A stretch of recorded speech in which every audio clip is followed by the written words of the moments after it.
Good morning, everyone, and welcome to this year's New Developments in Tax and Wealth Planning Seminar. I am Andrea Shemakis. I'm a partner at McGuire Woods' Charlotte office in our Tax and Employee Benefits group and practice in our Private Wealth Services area. I want to thank you all for your continued support of this program. This is our 6th year of doing this program from our Charlotte office. And I also want to thank you all for your continued support of our firm and our practices. And your patience in sitting through yet another virtual seminar. But as you can tell, we are live this morning. And so hopefully that will give us an opportunity to have some interactions through the question and answer feature in our platform. And we also hope to see everyone in person very soon. Today, I am joined by 7 of my colleagues across multiple practice areas and in the firm's North Carolina offices, as well as our DC office. We are excited to kick off today's discussion, but before I begin, a few housekeeping items. I want to remind everyone that today's seminars are being recorded and will be distributed via a link by email to all registrants, along with a copy of all of the materials and instructions on how to receive credit for attending today's sessions. Should you have any questions or issues with audio or technology during the seminar, please use the question and answer feature, as that will be monitored and someone will be able to respond and assist you. I'll also let you know that if you have any substantive questions during any of today's seminars, please also use that question and answer feature through the platform. I will be monitoring that through all of our programs, and to the extent that time permits, we'll respond to those questions during the program. If time does not permit, then we will have a log of those questions and who submitted them, and someone will be able to respond to you after our programs. So without much further ado, as they say, I would like to start out first by introducing the newest member to our firm and our practice area, Danny Burness, who is joining us from our Raleigh office. Danny joined our firm a mere, I believe, almost 2 weeks ago. She joins our Private Wealth Service area. She has practiced for the last 10 years in New York, advising individuals and families on the preservation, transfer, and management of wealth, charitable giving, and business succession planning. She also focuses on tax-exempt organizations, cross-border asset protection, tax compliance and reporting matters. And Danny will be joining me on our first panel today. But I just want to say how excited we are to have Danny joining our practice and our firm. So welcome, Danny.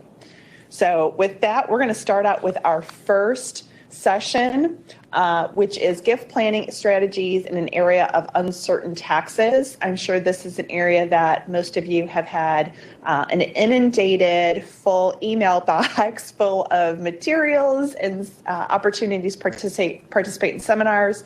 But Danny and I welcome the opportunity to talk you through our take on the potential tax law changes.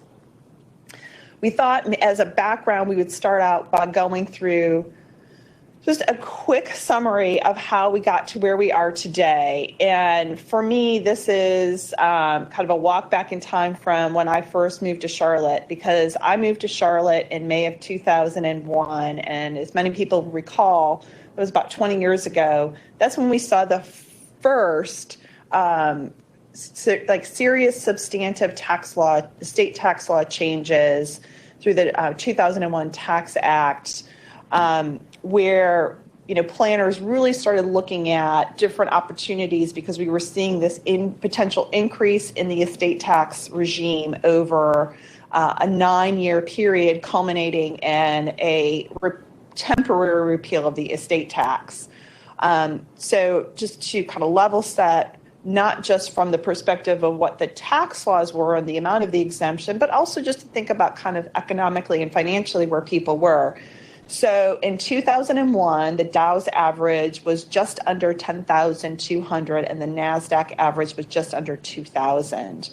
The 2001 Tax Act increased the exemption from $675,000 to $1 million, but with increasing, stair-stepping up through 2009 to a $3.5 million estate tax exemption, again, culminating in what was a temporary repeal of the estate tax in the year 2010.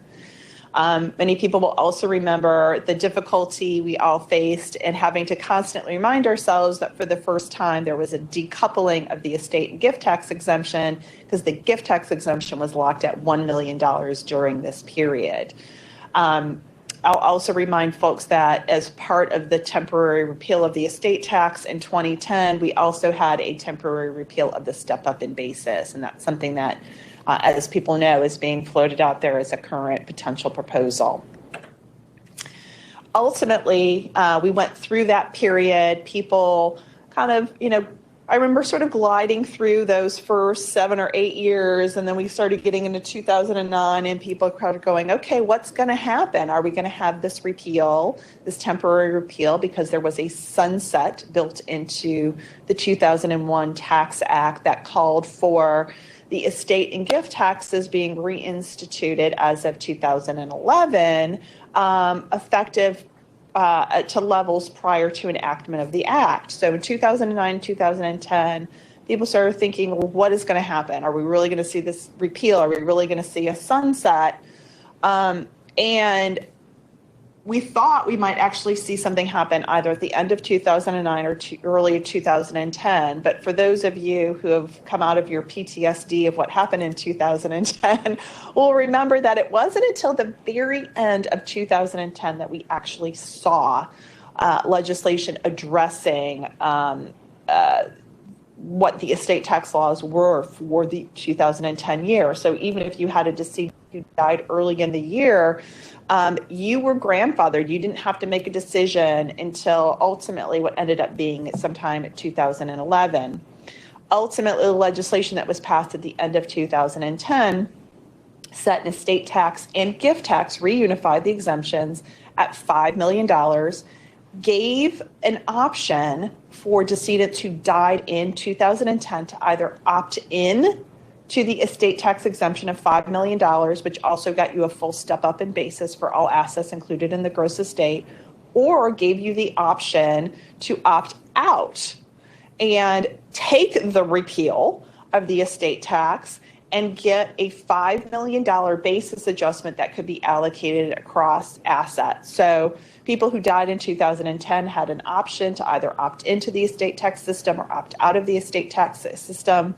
You also had the gift tax exemption of $5 million for the year 2010. So people were then, to the extent that they could in those last couple of weeks, make some gifts in 2010 did. We also, through that legislation, had another kind of kicking the can, we'll call it a kicking the can down the road. So the legislation was effective for 2010 and 2011 and had a sunset effective 2012. So we had another kind of band of uncertainty. We had 2 years in which we had to do some planning before we knew ultimately what was going to happen. And to, again, level set from an economic financial perspective, we've now seen between 2001 and 2010, the exemption go from effectively $675,000 to $5 million. During the same period of time, the Dow average went, if you'll recall, in 2001, it was just under $10,200. In 2010, it was about $10,700. The NASDAQ did rebound a little bit better and was about $3,000 in 2010, where it was at just under $2,000 in 2001. And as many people will also recall, 2010, we were coming out of that 2008 financial recession. So to level set, we have a really big increase in the exemption during this period of time, but financial markets had not increased as significantly. So then what happens? So we've got 2010, we've got 2011. What happens in 2012? So prior to the sunset of the 2010 Tax Act, the $5 million exemption is made permanent. Yay, finally we've got some permanency in our estate tax laws. And we also have an indexing for inflation that is applied to the exemption. So that means the exemption increases ratably with inflation from $5 million. The GST exemption and the gift exemption are all reunified, so our exemption keeps ticking up.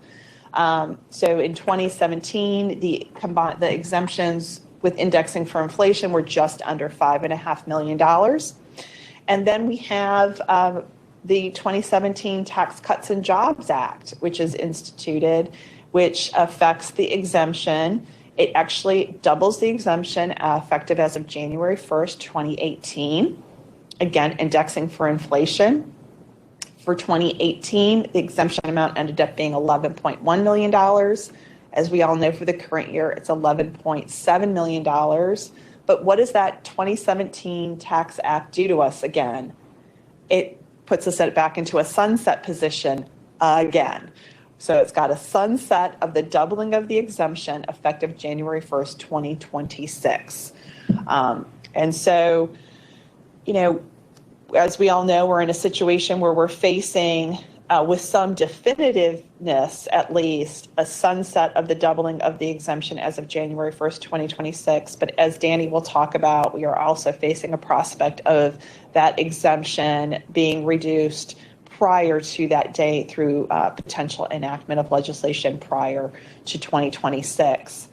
But let's also look at where the markets are relative to where they were in 2010. So flash forward again another 10 years, the Dow has more than doubled. So the Dow's average for 2020 was just under 27,000, and the NASDAQ was over 10,000. And this year for 2021, as of October 1st, the Dow's average for just this year is almost 31,000, and the NASDAQ average is over 14,000.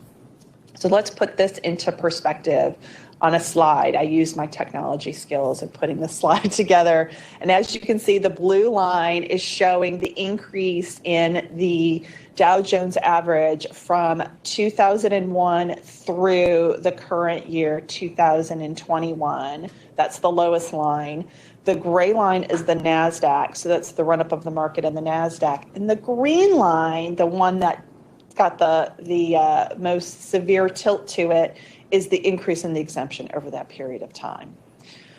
So just to kind of demonstrate what that really means from an estate tax reporting and revenue perspective, we also see that as the exemption has, dramatically increased, the number of estate tax returns that have been filed has decreased pretty precipitously, as has revenue, with a little spike there in a few years ago with some spike in the revenue, but overall we're still far below where we were from just an overall over this period of time revenue generation compared to the preceding 10 years prior to the enactment of the 2001 Act.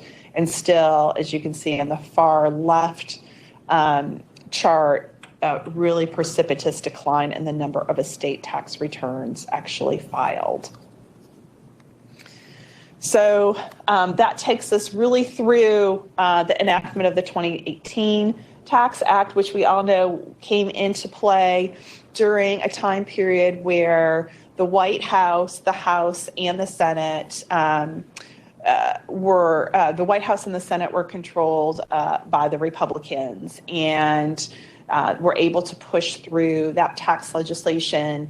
We all had some heart palpitations, and our clients had some heart palpitations during 2020, trying to think what might happen as the 2020 election played out and what that might mean for potential tax reform if we saw changes in the administration and or the Senate. And so as we will recall, we'll do a little 12-month ago flashback. So November 2020, the election ultimately resulted, what we knew in November of 2020 is that the Democrats maintained the majority in the House, but they ultimately lost 13 seats. And so their control of the House declined to a mere 4 seats only, so a pretty slim majority in the House. And what we knew in November of 2020 is that the Democrats gained 1 seat and that 2 open seats in Georgia were going to a runoff, and we wouldn't know the results of those until January. And then through parts of November, the outcome of the presidential election was undecided and unknown. In January of 2020, we finally got certainty on all fronts. The Senate runoff seats in Georgia were won by both Democrats, and so that the House was equally divided, 50-50. And we ultimately got certification of the outcome of the Electoral College and the presidential election, and that Biden was certified as the winner of the Electoral College. Biden's victory also results in Vice President Harris being the tiebreaker vote in the Senate, so that the Senate, as a result of that tiebreaker vote, is controlled by the Democrats. So with that, many people suspected that we would potentially see some tax legislation coming through, either earlier in the administration, and we did. We're going to do this a little bit in reverse order.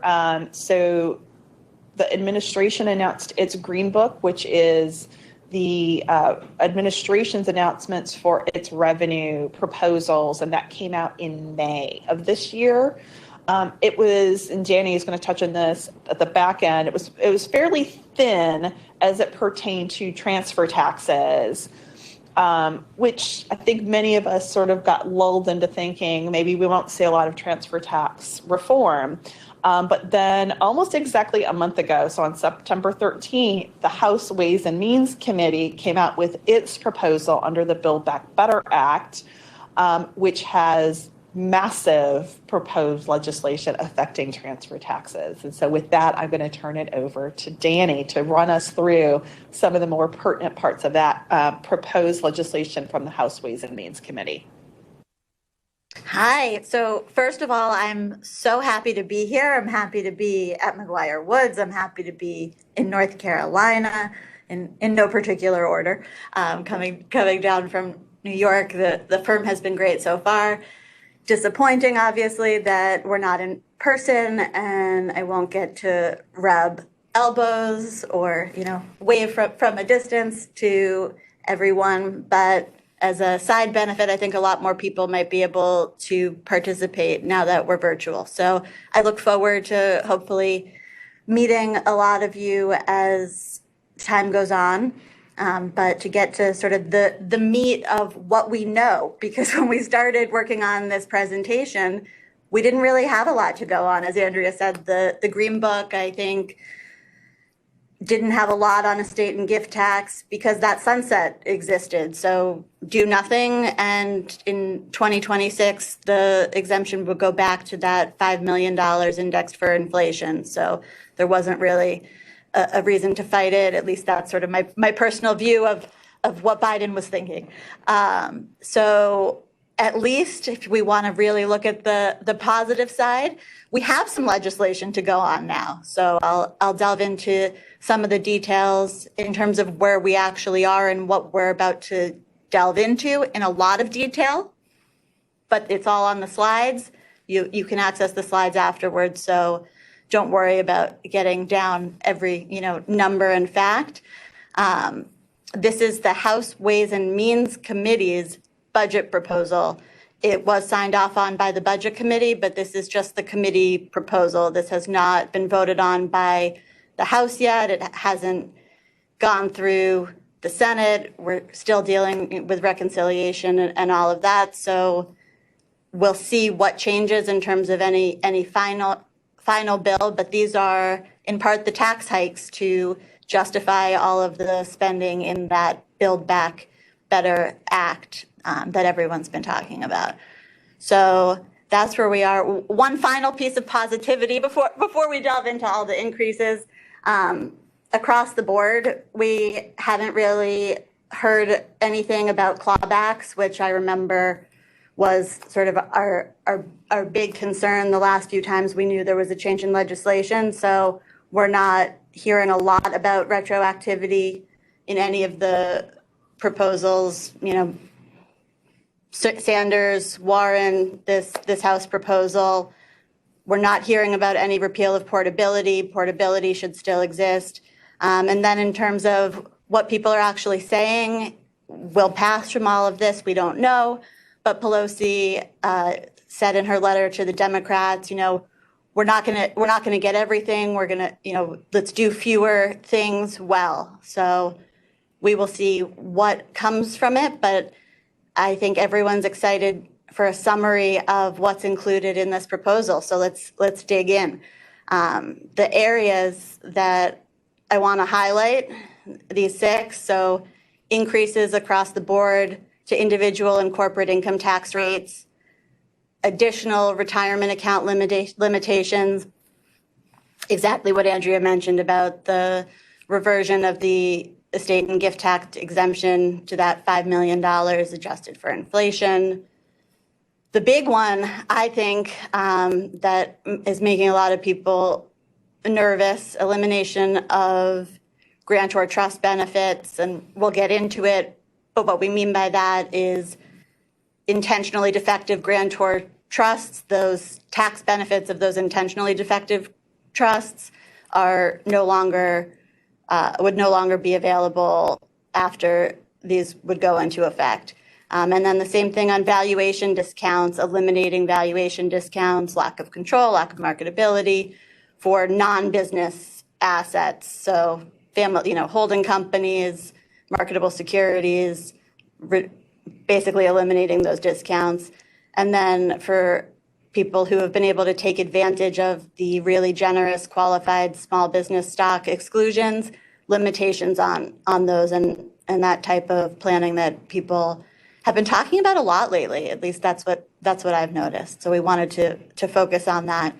Obviously, this isn't fully exhaustive, but we think these are the highlights in our practice area that people would be interested in. So that's what we're going to delve into. So starting with the income taxes, and this is where I'm saying there are a lot of numbers here. You'll have access to the slides. Also, throughout this legislation, there are provisions that apply to high income taxpayers. I can't really fathom why, but each provision seems to have different thresholds, and so we've spelled that out here. I think I'm just going to refer to high income taxpayers because it's too complicated to go through and say what applies where. But in terms of the income tax rates, increases from the current top rate of 37% to 39.6%, long-term capital gains rates increasing from 20 to 25%, and that's actually the only piece here that would be effective in 2021. The rest of these rate increases under this proposal would go into effect in January, day 1 of 2022 for the 2022 tax year. Further expansion of that pesky 3.8% net investment income tax that would now apply basically to all trade or business income, all income that isn't wages subject to FICA would get picked up under that 3.8% net investment income tax.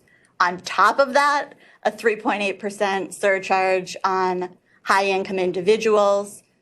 Here, it's a much higher threshold. It's an AGI of $5 million. The others are around $400,000. So that's a place I will point that out. And for trusts and estates, though, that 3% surcharge kicks in at only $100,000 AGI. So that's something I think notable and new. And then something a little bit different on the corporate tax side, to switch over to a graduated rate structure, but that top rate would be 26.5%, and that would apply to income over $5 million. So those are a lot of increases. What can we do in terms of planning? a couple of things to keep in mind, and mostly it's a timing game. If you know you're going to have recognition of gains and income coming up soon, to try to have that income in 2021 and defer any deductions until 2022, when it will be more beneficial against higher rates if those higher rates go into effect.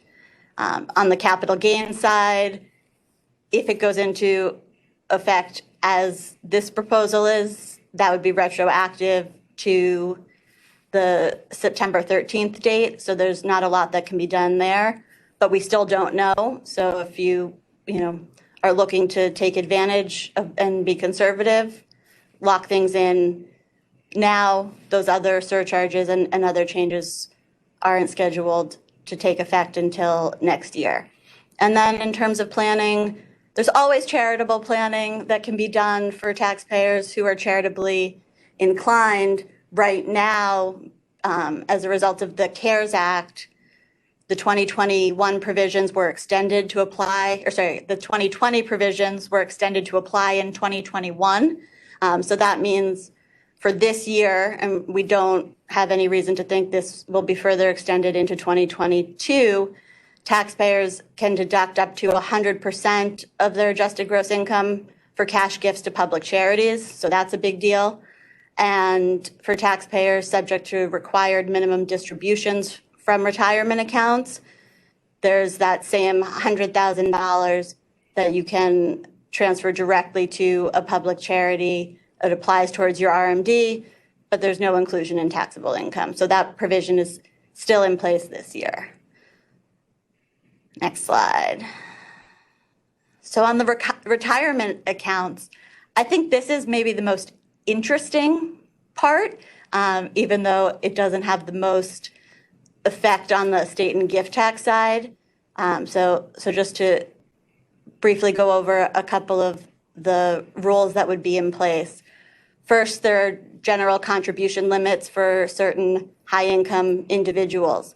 But then there is this really interesting rule for high net worth taxpayers, again, in years where they are also a high income individual. If the aggregate in a taxpayer's retirement plans, so 401ks, SEPs, all of it, if you have more than $10 million at the close of the prior taxable year, in the following year, you would be prohibited from making additional contributions to your retirement plan. On top of that, if you have $20 million at the close of the tax year, the following tax year, not only would you be prohibited from making additional contributions, but you would also be required to take distributions. So if you remember the big news story about Peter Thiel, PayPal founder, who has, I think, $5 billion in his IRAs, very low basis assets. And I think it's Roth, Andrea, I don't know if you remember. I think the story is that they're Roth qualifying plans. Let's use him as an example. If this were to go into effect, then he would not only be prohibited from making further contributions to plans, but also there's a rule that says he would be required to take distributions to spend down to that 20 million. And further, those distributions would need to come from those Roth accounts to the extent that the taxpayer has those first.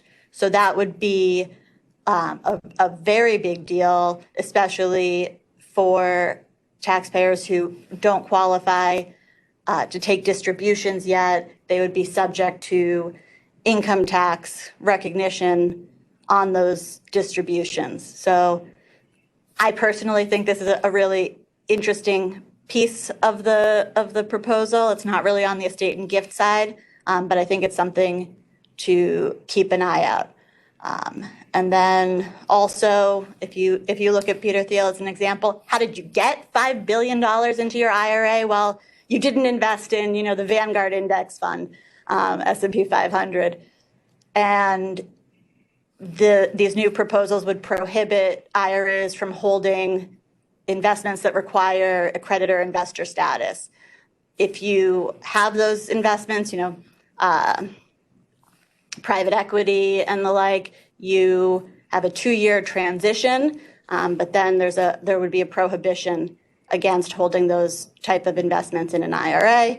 And then also the government and IRS love reporting, so mandatory annual reporting by employers with defined contribution plans where the employee has in the aggregate $2.5 million in all of their account balances. So just some additional reporting, that's probably the least onerous piece of that. So that's the income and retirement side, yeah. Dana, I'd also say, and it's up there, an addition on that bullet point about accredited investor status for investments in retirement accounts, but also holding interest in entities in which the account owner has a substantial interest. That's is right. Also now flagged in this proposal. And I raise that because, there are probably folks either, listening in or with listening in who have clients who have self-directed IRAs that own interests in, in an entity where it's, closely held, there's, some family attribution rules. And so if this were to kick in, as Danny said, there's a 2-year transition for that, but keep in mind that you would have to work through the liquidation of that interest out of the IRA because the penalty for not doing so, the penalty for violating this rule is that the plan is no longer qualified. So it is a substantial penalty. And so you would have to work through those rules as well as there are rules on a related party. So in other words, the account owner or person related to the account owner purchasing that interest from the plan. So it's not an easy workout, unwind. And so if you have someone in that situation or you are a person in that situation, you may want to look at this now. And see if there's a way to get out from underneath this if you have a concern that this might go into effect. So I just wanted to raise that as well. Thanks. So in terms of planning there, other than consulting your tax advisors, as Andrea just said, there's not a lot that can be done. The planning that does still exist, assuming this doesn't go into effect and you don't bump up against those limits. And this also goes back to those income tax rates to think about converting traditional retirement accounts to Roth accounts to the extent that that's available now. That does come out under the proposal also, the sort of backdoor Roth conversions. As you know, there would be an income tax on that conversion, but that might be a good part of planning for certain taxpayers who are looking to spend down their estate or who would benefit from a transfer perspective by having a Roth account as opposed to a traditional account. Okay, so everyone remembers, because it was only 30 minutes ago that Andrea was telling us about the initial sunset, January 1st, 2026, that the estate tax exemption would drop from the 11.7 million per individual that we have now to 5 million adjusted for inflation. What this proposal does is it accelerates that sunset. And so that 5 million would come into play January 1st of next year. So a couple short months from now. And it's projected that number for anyone who has clients who are asking or who are curious will be $6,020,000 or something very close to that. And so what that means in terms of planning, and I think this is on the next slide, is where you have clients who are able to fully utilize their $11.7 million or $23.4 million per married couple. Great, you should have them finish that planning now, just in case this proposal or something like it comes into effect. For clients who are a little more wary, aren't ready to transfer that amount now, think about structuring those gifts so that one spouse you lean more heavily on one spouse as opposed to the other. So for example, if the couple is able to give away $12 million, and again, this is taking into account prior gifts as well, if they do $12 million now, $6 million each, January 1st of next year, this comes through, you're in the same place, the exemption, $6 million. You haven't accomplished anything. And so in order to leverage that, to combine those gifts on one spouse's return so that they take advantage of that differential between the 6 million and the current 11.7, that other spouse, to the extent they haven't used any exemption, would still have whatever the exemption is next year. Let's call it $6 million. Portability, we think, would still apply. So I think that's the real crux of the planning, to the extent that there's a reduction here, is to really think about how to use that exemption, keeping in mind if it drops to, let's say, 6, you've only really locked anything in for 2021 if you've made gifts above that 6 million. And another thing to think about there, because we're already in October, if gifts were made and couples had planned to gift split, to think about that as part of the planning and try to restructure things now. On that front, Danny, I've had a couple of clients, and I'm sure other people you have as well, who come forward and they say they want to take advantage of using one spouse's full exemption, and you start talking with them and they say, oh, but we made our annual exclusion gifts earlier this year, $30,000 to each child and grandchild, and they all came out of the husband's account. We were planning on gift splitting. So things to think about there is to say, well, if we're not going to gift split, so we've used $15,000 of our exemption for each of those donees, or can we say part of that was a loan, right? Can we say it was a $15,000 gift and a $15,000 loan and pay for that as a loan to that beneficiary and gift to them $15,000 next year to pay it back? So those are just quick fixes to think through on that one. So again, if people are inclined and can afford it, make those gifts now. Other things to think about: if assets being transferred are subject to valuation, and we'll get into the valuation rules as part of the proposal in a second, but just if there are valuations, to be very careful about drafting to include defined value clauses, something that we're very familiar with. I'm sure most of the attorneys helping are familiar with that. Something to keep in mind. And then also, if there's a mismatch between gift and generation skipping tax exemption, such that a person has more GST exemption than they had gift exemption, to go ahead and think about allocating that now on a late allocation, if you think that these rates are going to drop and it would otherwise be lost.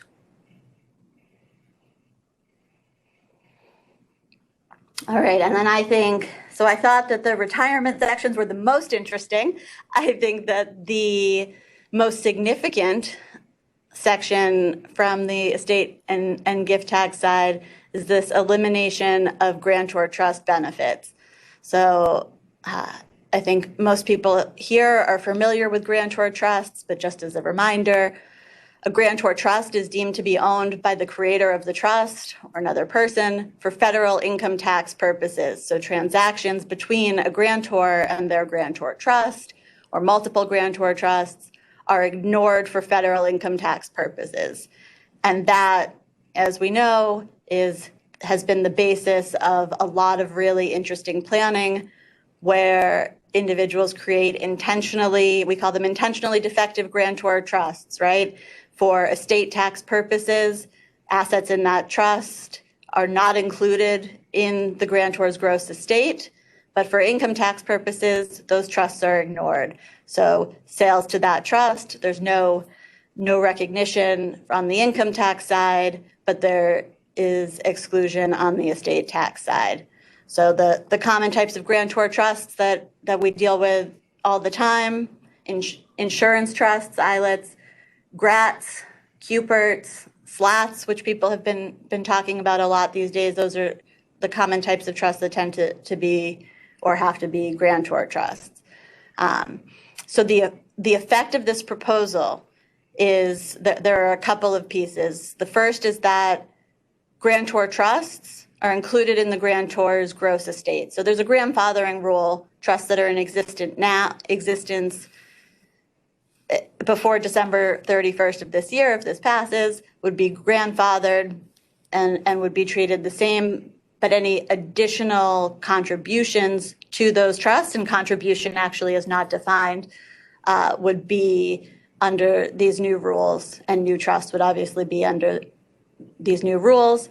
And then also gain recognition on transfers between grantors and their grantor trusts. And again, these are these irrevocable trusts, not revocable trusts. Those would still be excluded. So distributions from grantor trusts would also be affected. They would be treated as taxable gifts from the trust. So you'd get credit for any prior gifts that were reported, but distributions would be treated as taxable gifts if your trust is not grandfathered. And toggling off grantor trust status would also be treated as a taxable gift. So again, we already talked about the effective date. So, and I think Andrew, is there anything you want to add? Yeah, I think too, Danny, a lot has been talked about with regard to GRATs. The rules, it was interesting to me, and we had some conversations internally in our group, and included some members of our team who have had conversations with members of the committee that drafted this legislation or proposed legislation about the rules as they apply to GRATs, since GRATs and QPERTs are both statutory creatures, right? There is a provision in the Internal Revenue Code that says, this is what a GRAT is, and this is what a QPERT is, and if you draft a trust this way, then these are the results. And these rules are the provisions in this proposal really turn GRATs and QPERTs on their head from an income tax perspective, because people have been relying on the fact that you can have a distribution from a GRAT, including an in-kind distribution, and it is not a taxable transfer. And now this would be. And my understanding is that there was communication between attorneys in this area and members of the committee to really point out to them that this proposal is so contrary to what is an Internal Revenue Code procedure, and the impact of that on pre-existing GRATs, because there's not an exception for pre-existing GRATs on those rules, and the planning going forward. So it'd be interesting to see whether or not we really see that those implications of these proposals on GRATs come to fruition, given the significant reliance on it and the fact that statutorily these trusts, there's provisions in the Internal Revenue Code that create these trusts and provide for what the tax consequences are if you create one and administer it in accordance with the rules and regulations. So I know there's been a lot of talk about GRATs, and I will tell you, some people are hesitant to still create GRATs. I have had the conversation with a client just last week about creating and funding a GRAT, and pointed these risks out to that client. That client ultimately decided that he didn't feel that this was a significant enough risk, and he actually moved forward and funded his GRAT. So people are still creating and funding GRATs. Yeah, and we're very interested in this stuff. So if you have any questions and want to get our understanding of how this would apply, we'd be happy to chat with you more. If you want to just write down the sections to the extent that you're a nerd like us, I just pulled up on my laptop. So section 2901, if it's codified, then at the end of the annuity term, the assets would still be subject to estate tax. And then if appreciated assets are used to fund the GRAT, right, that's very common strategy. When the required annuity payment is made to the grantor under proposed section 1062, that payment would trigger a deemed sale. So that would be a capital gain event. So there's been a lot of talk about GRATs, and we could spend a lot more time on it, but that's a very interesting area. We'd definitely recommend thinking about if this goes into effect or even now, whether it makes sense to put GRATs on pause. That's been a conversation that we've been having a lot.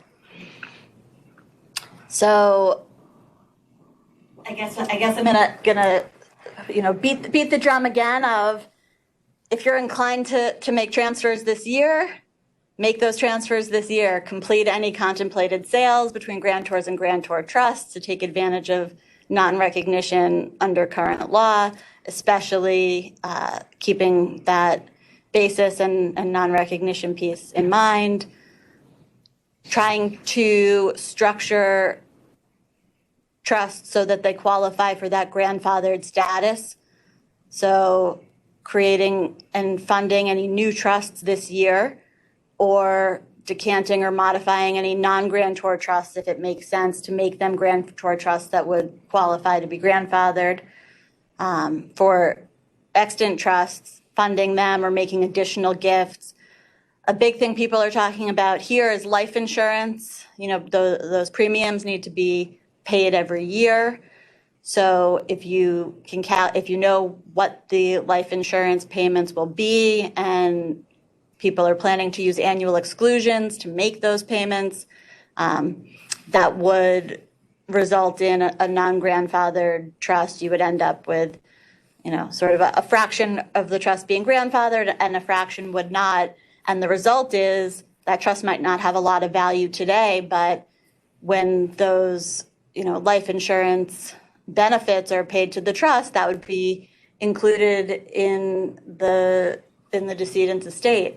So think about what those would be. I mean, I'm in my late 30s. I have term insurance. I think a lot of people do.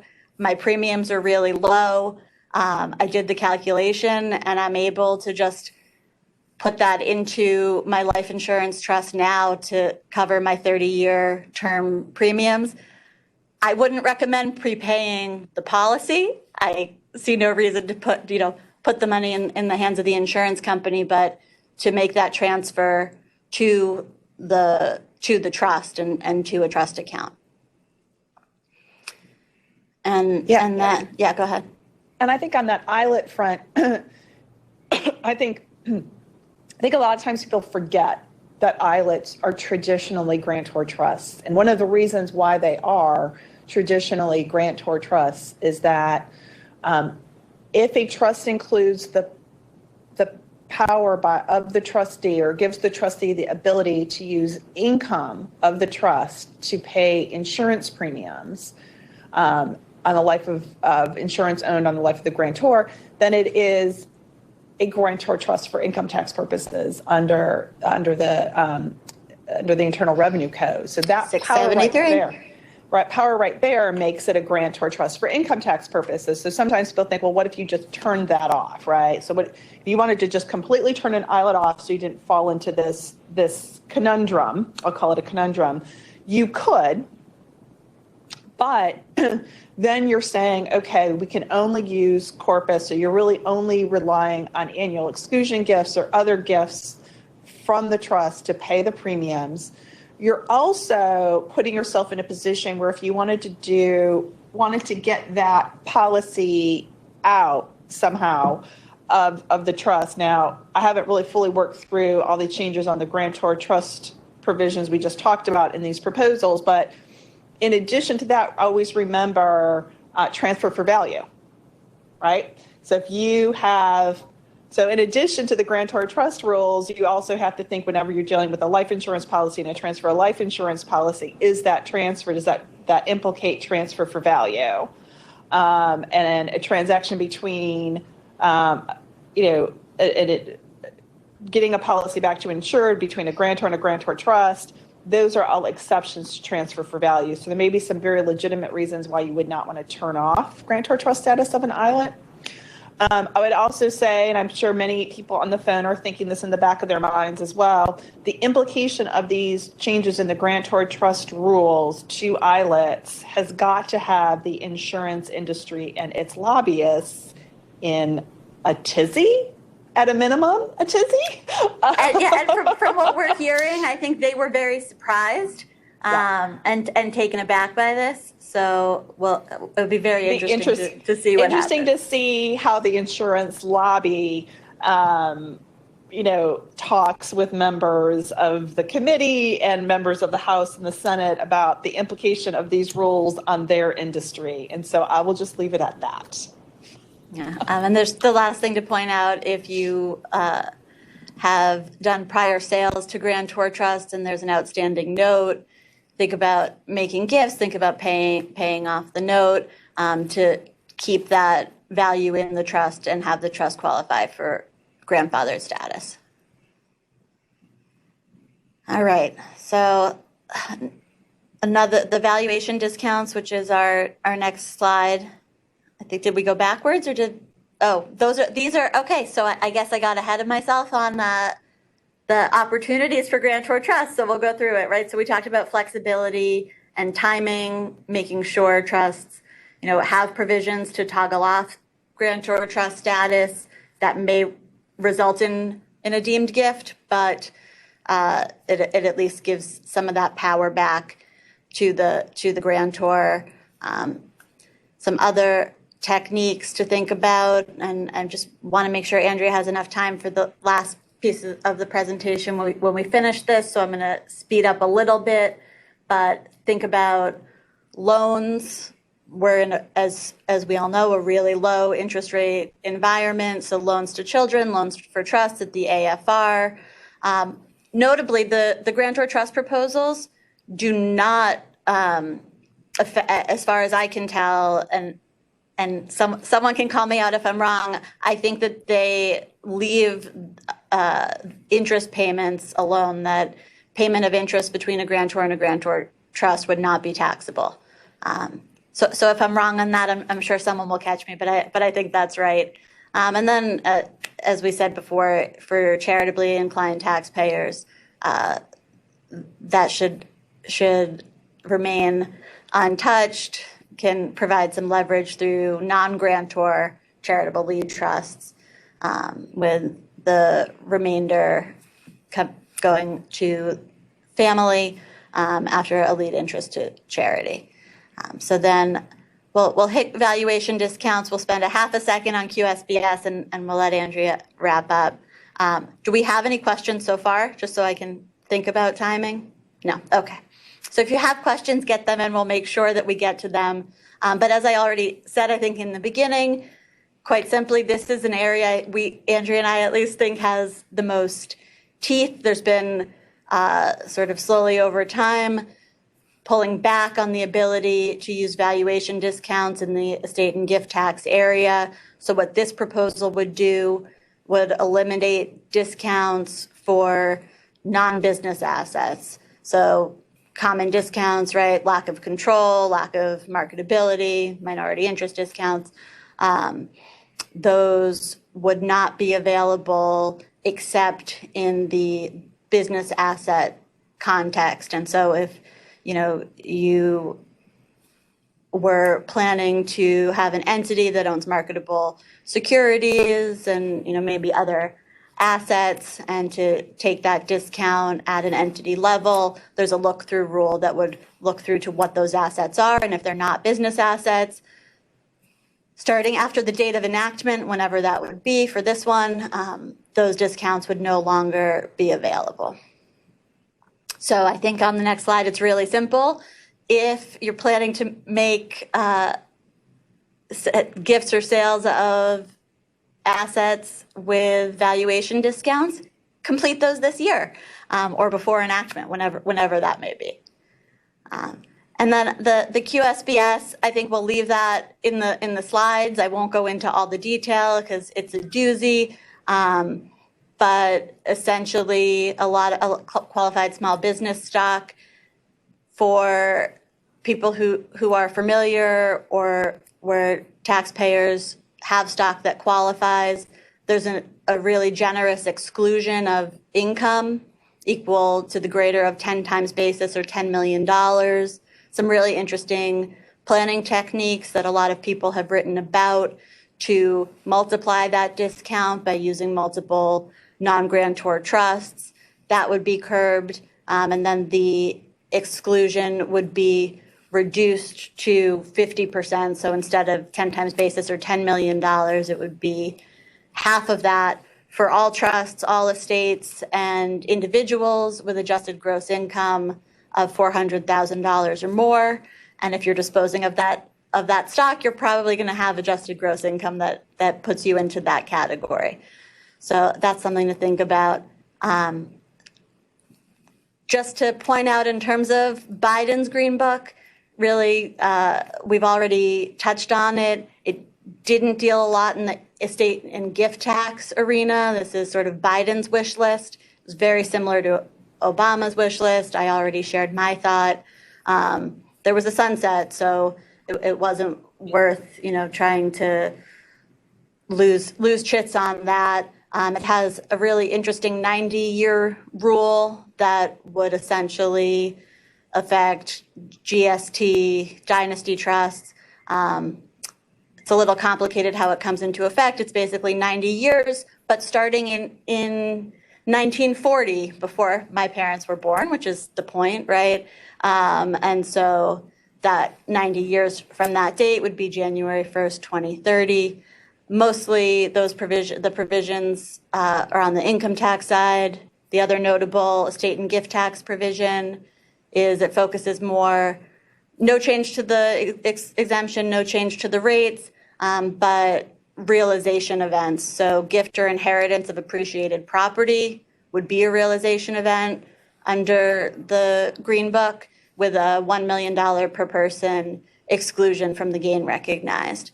And on the income tax side, very similar to this committee proposal, long-term capital gains would go up to 37% for AGI in excess of 1 million. So that's pretty high. Increase in the marginal rate is the same, 39.6%. And the corporate tax rate, the proposal would be to keep a flat tax, but it would go all the way up to 28%. So a little bit more onerous than this committee proposal. So with that, for the 30 seconds we have left, I'll flip it back to Andrea to wrap us up. Thanks, Danny. We just kind of want to touch on, I think you can tell from just the review of what's in the proposal that it's very ambitious on the transfer tax side of things. And there are certainly a lot of things that would be not just controversial, but logistically difficult for implementation. And I think that from what I'm hearing, conversations with members of the committee, they're starting to realize how difficult, particularly on the grantor trust side of things would be to implement. So take that as just, commentary about whether we really see this as being realistic to get through, particularly given that, again, we just want to say this is the House Ways and Means Committee's proposal. We don't even know that it has the full backing of the Democrats in the House. And as you'll recall, the Democrats have a 4-seat majority in the House. That's what they have, 4 seats. They have a tiebreaker vote in the Senate.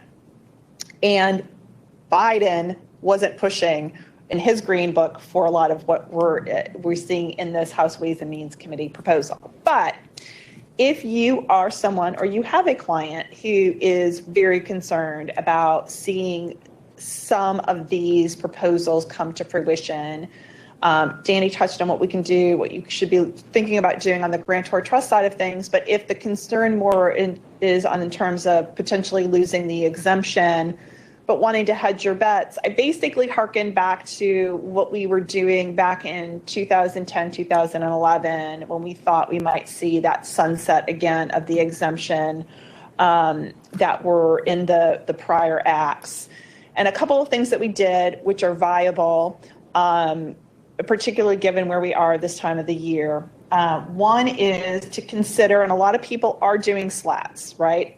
They're a great type of trust to use your exemption, give your spouse access to the assets, which so long as you're both married and your spouse, survives you, or is alive during your lifetime, you can get an indirect benefit of the assets in that slat. But if you are also thinking, well, maybe I want to use my exemption, maybe I don't want to use my exemption, you can consider constructing the slat so that it actually could qualify for a Q-tip election, which would give you the opportunity to make the decision about whether or not you make that Q-tip election by the time you file the gift tax return reporting the gift to the slat. So if you make the gift to the slat in this year, in the calendar year 2021, which is what we're in, right? 2021. Then you have through extensions until October of 2022 to make the decision of whether or not you're going to make that Q-tip election, therefore qualifying the gift to that trust to qualify for the marital deduction and not using any of your exemption, or to not make the election and therefore qualify the gift to the trust to use your exemption. So that is a kind of flexibility technique if you want to use that, if you have a client who's hedging their bets and isn't sure if they want to use their full exemption or not. The other is a gift to a trust where the trustee is in a position to potentially disclaim the assets gifted to the trust. Now, remember that a disclaimer as it applies to a gifted asset is different than a disclaimer for an inherited asset. So a disclaimer for a gifted asset reverts that asset back to the donor.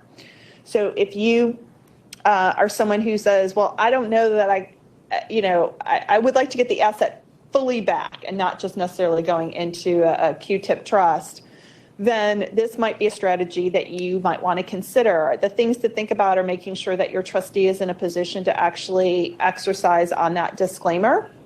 They're not conflicted in doing it, and they're not feeling like they're breaching their fiduciary duty in disclaiming that gift. And the other thing is to make sure that the trustee doesn't make any distributions or use of that asset for the benefit of the beneficiaries between the time the asset is gifted to the trust and the time the disclaimer is made. And because the disclaimer is you have a 9-month window in which to make it, again, you've bought yourself some time into next year to determine whether or not you want to actually have the trustee disclaim that asset and transfer it back to the donor. So those are our two sort of hedge your bet techniques to consider. So with that, we've gone a few minutes over, and so I want to bring on our next panelists, two of whom are with me here in Charlotte, and one who's going to be joining us remotely. So with me here in Charlotte, I have Ramsey White, who is a partner in our corporate private equity group. For over 2 decades, Ramsey has had a robust private equity and M&A practice focused on the representation of private equity funds, strategic acquirers, fundless sponsors, and family offices in connection with leverage buyouts, sales of portfolio companies, growth of capital investments, mezzanine loans, and venture capital investments. Ramsey also frequently represents closely held businesses and their owners in connection with the sale of their company to strategic or financial buyers. Also with Ramsey and here with me in Charlotte is Chris Schur, a partner in our M&A group, who concentrates on complex business transactions with an emphasis on mergers and acquisitions, private equity, capital, venture capital investments, leveraged buyouts, recapitalizations, joint ventures, and related general corporate counseling for national, regional, and local clients. He regularly represents clients both on the buy and the sell sides in acquisitions and divestitures, including asset transactions, stock transactions, cash and stock mergers, and has experience leading transactions ranging from a few $1 million to over $1 billion across a variety of industries. And also with us remotely is David Walpley. Thank you, David, for being with us today. David is a partner in our M&A and corporate transactions department. He concentrates his practice on domestic and international mergers and acquisitions, joint ventures, corporate finance, and commercial transactions, and has represented various publicly traded and privately held companies and transactions that span a number of industries, from transportation to software and telecommunications to real estate and manufacturing, healthcare, and pharmaceuticals. So they are here to join us today to talk about what they are seeing on the M&A front, and I welcome them to our presentation. Thank you, guys. Thank you, Andrea. Can you hear me? Make sure that... We can hear you. Okay, great. I'm sorry I'm not able to be there in person, but I thank my more learned colleagues here that are willing to join me in this panel presentation about, just to give you an overview of what we're seeing, as in the M&A world. Our primary practice focuses on middle market, but we really do span from lower middle market up to the large cap type M&A transactions. But as Andrea mentioned, with our backgrounds, the combined backgrounds of the three of us, we've seen a lot of different types of deals and what can go well and what can go wrong on deals. But looking at sort of where we are in the current marketplace, it's sort of like, from a lawyer's perspective, obviously we're not investment bankers, but from a lawyer's perspective, it's been extraordinarily busy. And I think that it's almost as if you have a transaction, you go to your lawyer nowadays and you say, I got a transaction. If you don't see a deer in the headlights view, they're not that busy. It's just so incredibly hot right now. And we'll get into a little bit about sort of what our thoughts are and why so. But as far as the workflow is going, very competitive transaction on the commercial side. When you get into bid scenarios with companies trying to sell, sometimes you'll see multiple bidders almost being, back in the day, we used to call it the silly season, when, sometimes you see deal terms and you're just really concerned that what's going to go wrong with this transaction, because these deal terms are so aggressive. And there have been some recent transactions where we have been on the buyer side looking at bid drafts that are coming out of some of the shops that are just so aggressive that we're concerned that somebody was actually going to agree to them. But most of our clients are willing to push back a little bit, but we'll get into some of the deal terms in a minute of what we're seeing and how clients are getting aggressive and creative in order to get transactions done. But to give you a little bit of a background about McGuire Woods, just to give you an idea of sort of the growth of the market, in 2019, that was probably pre-COVID, that was one of the busier in the last 3 years, although we're seeing a huge tick up this year. In 2019, we did about, almost 400 deals with $56 billion about in total deal value. During COVID, that dropped a little bit to around 370 deals with $34 billion in deal value. But this year, while we're only around 250 reported deals so far, and that's really through probably the first 7-8 months of the year, we're at 36 billion, and I suspect that we're going to surpass at least where we were in 2020, if not 2019. And you say, 300 to 400 deals. What does that mean? To give you kind of perspective, McGuire Woods in the middle market, we've ranked number 5 in the U.S. and number 10 in the world as far as mid-market M&A deals that we're doing. And so that kind of gives you a broad spectrum of all the law firms in the country and then globally that report their transactions for league table purposes. We're in the top 5 in the U.S. and top 10 globally. And so there is a large share of transactions being done, but we're doing our fair share of them. So that kind of gives you perspective over time. So what are these deals? I mean, they cover the spectrum. I mean, they really are, seeing tech, supply chain transactions, and that obviously you really hear in the market or in the news every day about the issues with supply chain. and looking at opportunities now with these private equity funds and others looking for, startups or other entities that are looking to try to solve some of these supply chain issues, either through more creative sourcing or more creative or more efficient delivery systems and so forth. So you're going to see a lot more investment, I think, in that. Fintech, healthcare, manufacturing, and transportation has been a big area recently. And then just general services. I mean, from, food and beverage, even though it's taken a hit, some of the, remote delivery type services and so forth really have seen a big uptick in investment.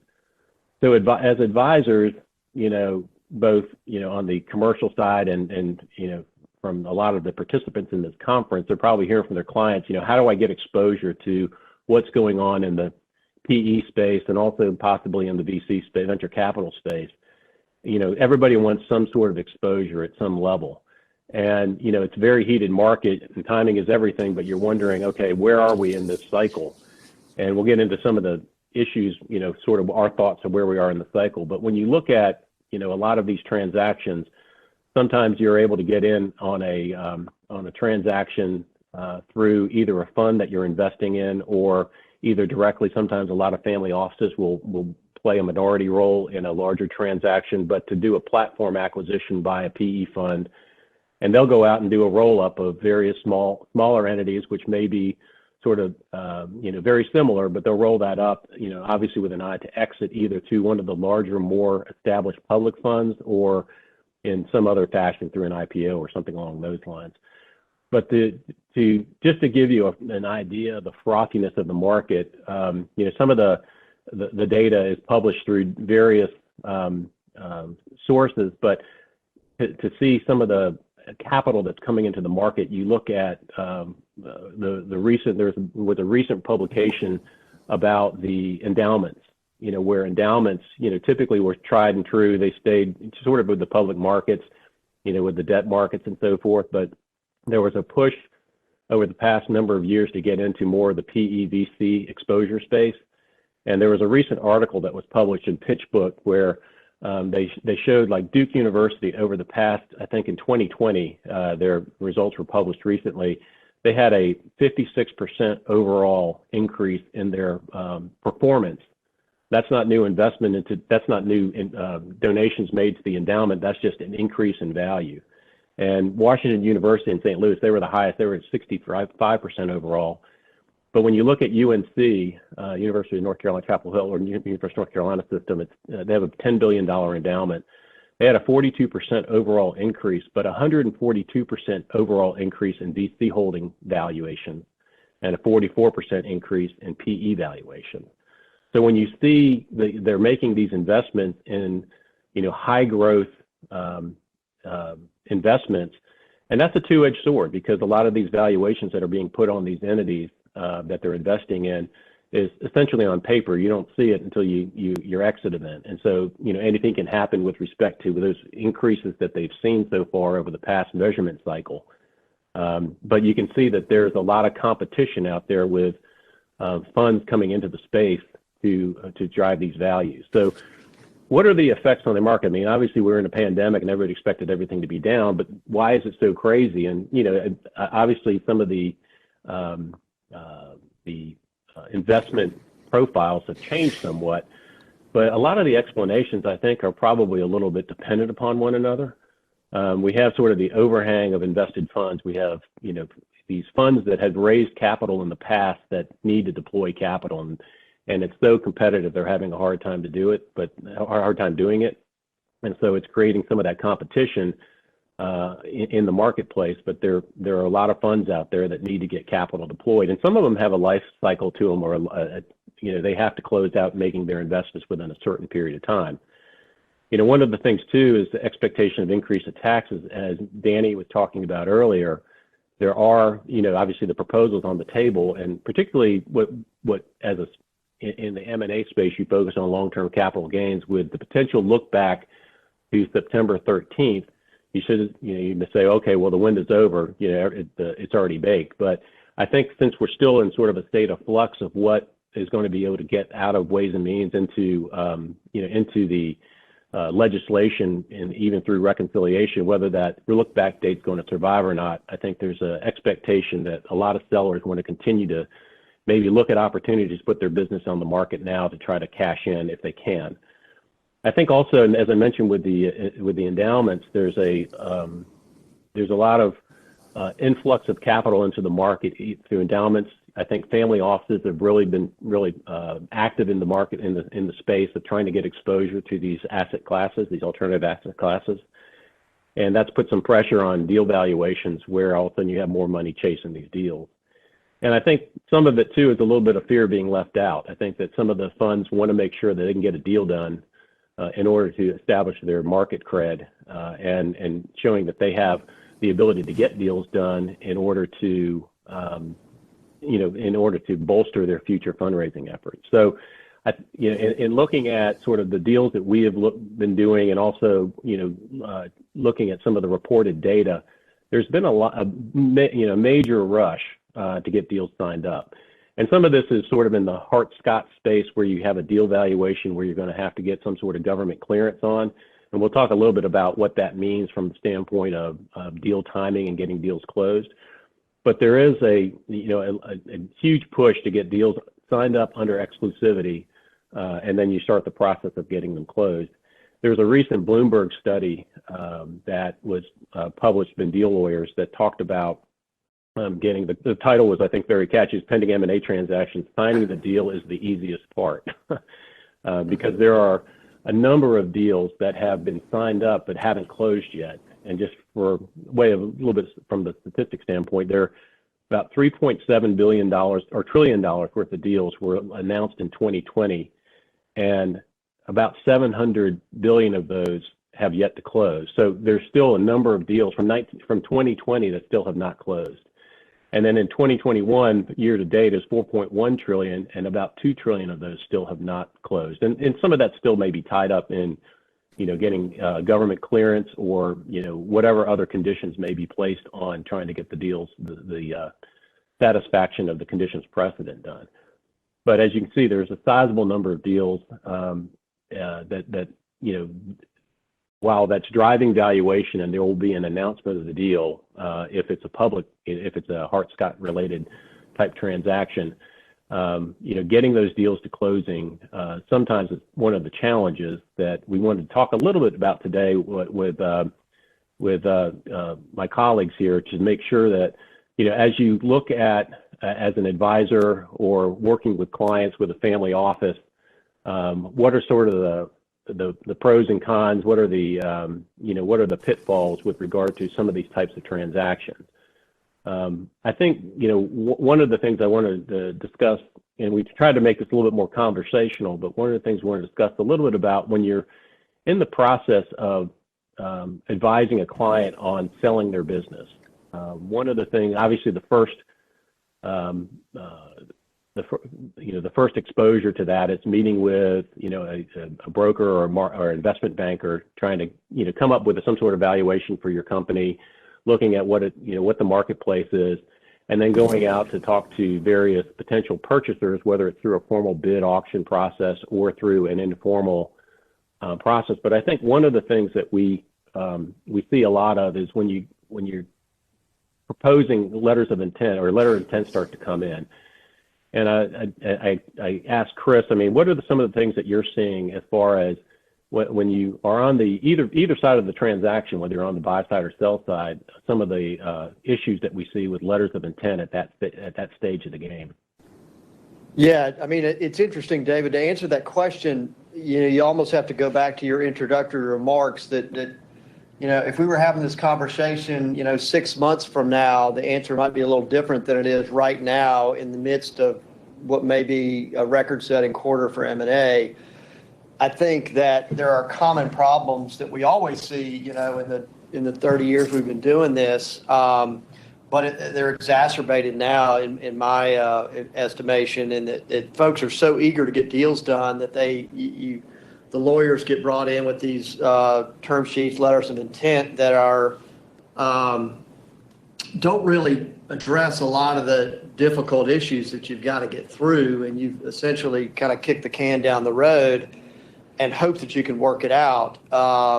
And when you have a really compressed time frame, which you do right now, and I think the one thing I would add to your spot on remarks about the market is a lot of, and I know the audience is probably seeing this in their businesses. We're seeing it in our business. Bankers are seeing it. Accountants are seeing it. And all your clients, widget manufacturers, service industry participants are seeing it is, you don't have enough people to do all the work that's there to be done. And so it's just taking longer. And we're finding that, even the white collar businesses are having people who just simply can't do any more than they're doing.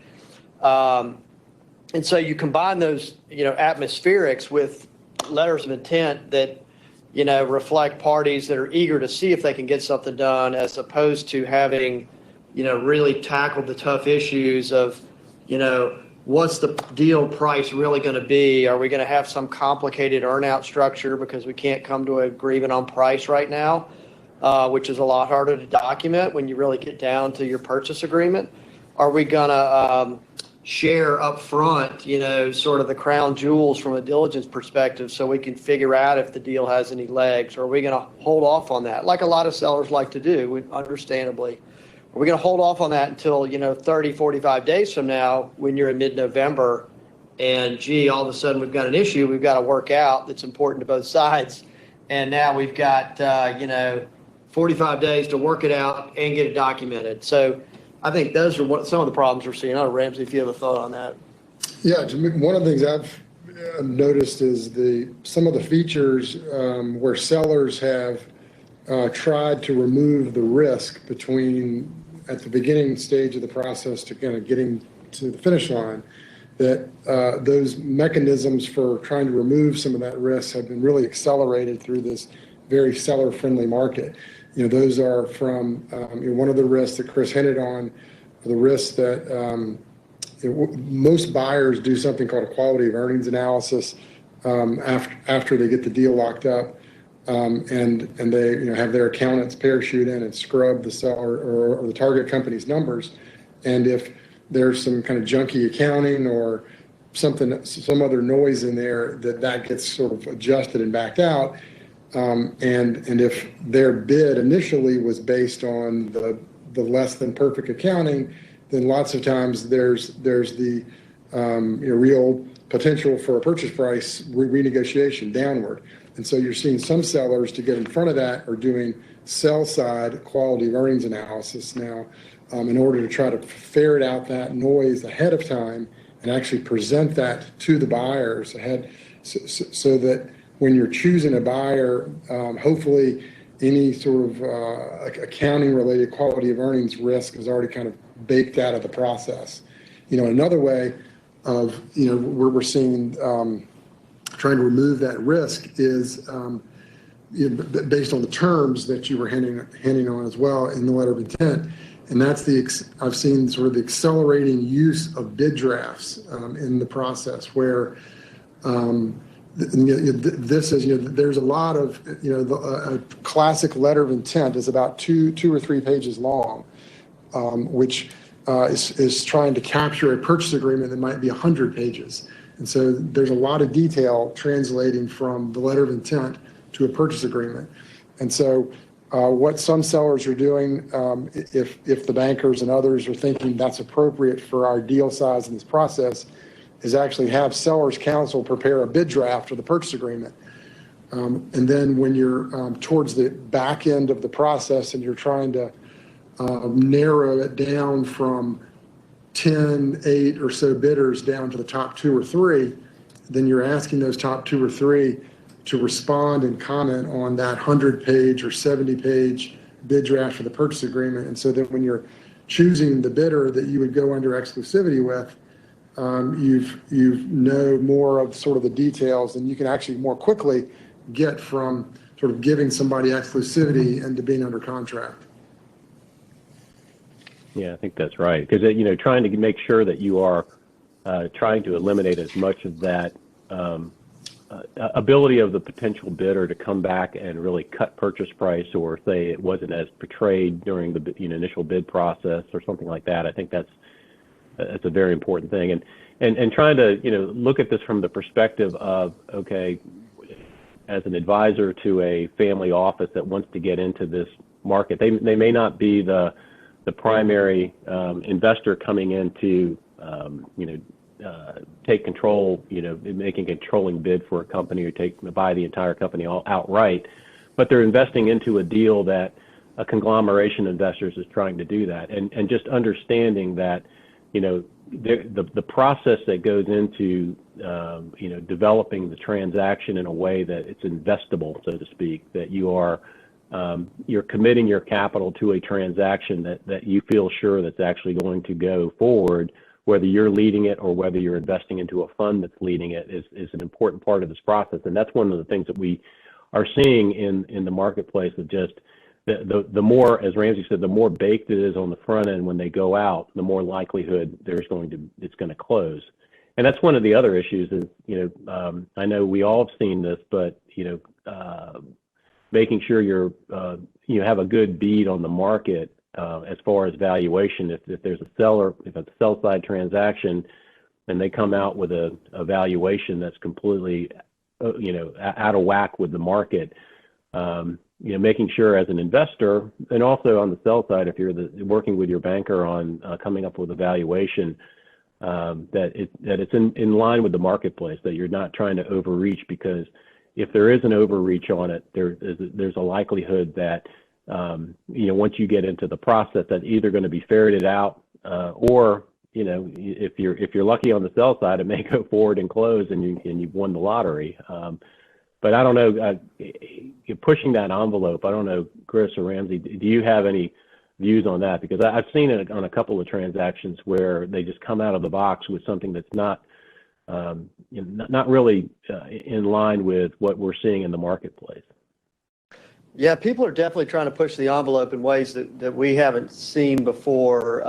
Ramsey and I had one earlier this year where somebody was trying to promote some construct where, they could essentially commit fraud, and we as the buyer didn't really have any recourse, which was, as hard as I've seen the envelope pushed, and we ended up spending a lot of time getting past that. But I think there's an observation, especially again in this quarter, that a lot of the most active buyers, strategic buyers, private equity buyers, family offices, are looking at multiple deals right now. And I think in the next few weeks, they're going to have to make some tough calls about where they devote their resources. And, the deals that are most likely to get done because they're smoother, less hair on them, less difficult sellers, I think are going to get done. And some of these other folks are going to get tossed over the side in the next few weeks. So to the extent you have people who are in those situations, at least this one person's view is, your advice to them that they need to portray themselves as the one who is most, I don't see give away the farm friendly to do a deal with, but certainly commercial, I guess, you're more likely to get done, because I do think, given the constraints on resources in the system, there will be some folks left at the altar at the end of the year, which is not typically how it works. Yeah, David, kind of focusing on your question about, kind of valuation on the front end and your focus from the lens through the sell side. I think one of the factors in reacting to that, and certainly your bankers will be the ones to really help with this, but is really who the bidder is. There are a lot of participants in the market now, and I think that's probably what's driving up some of the frothiness in the market.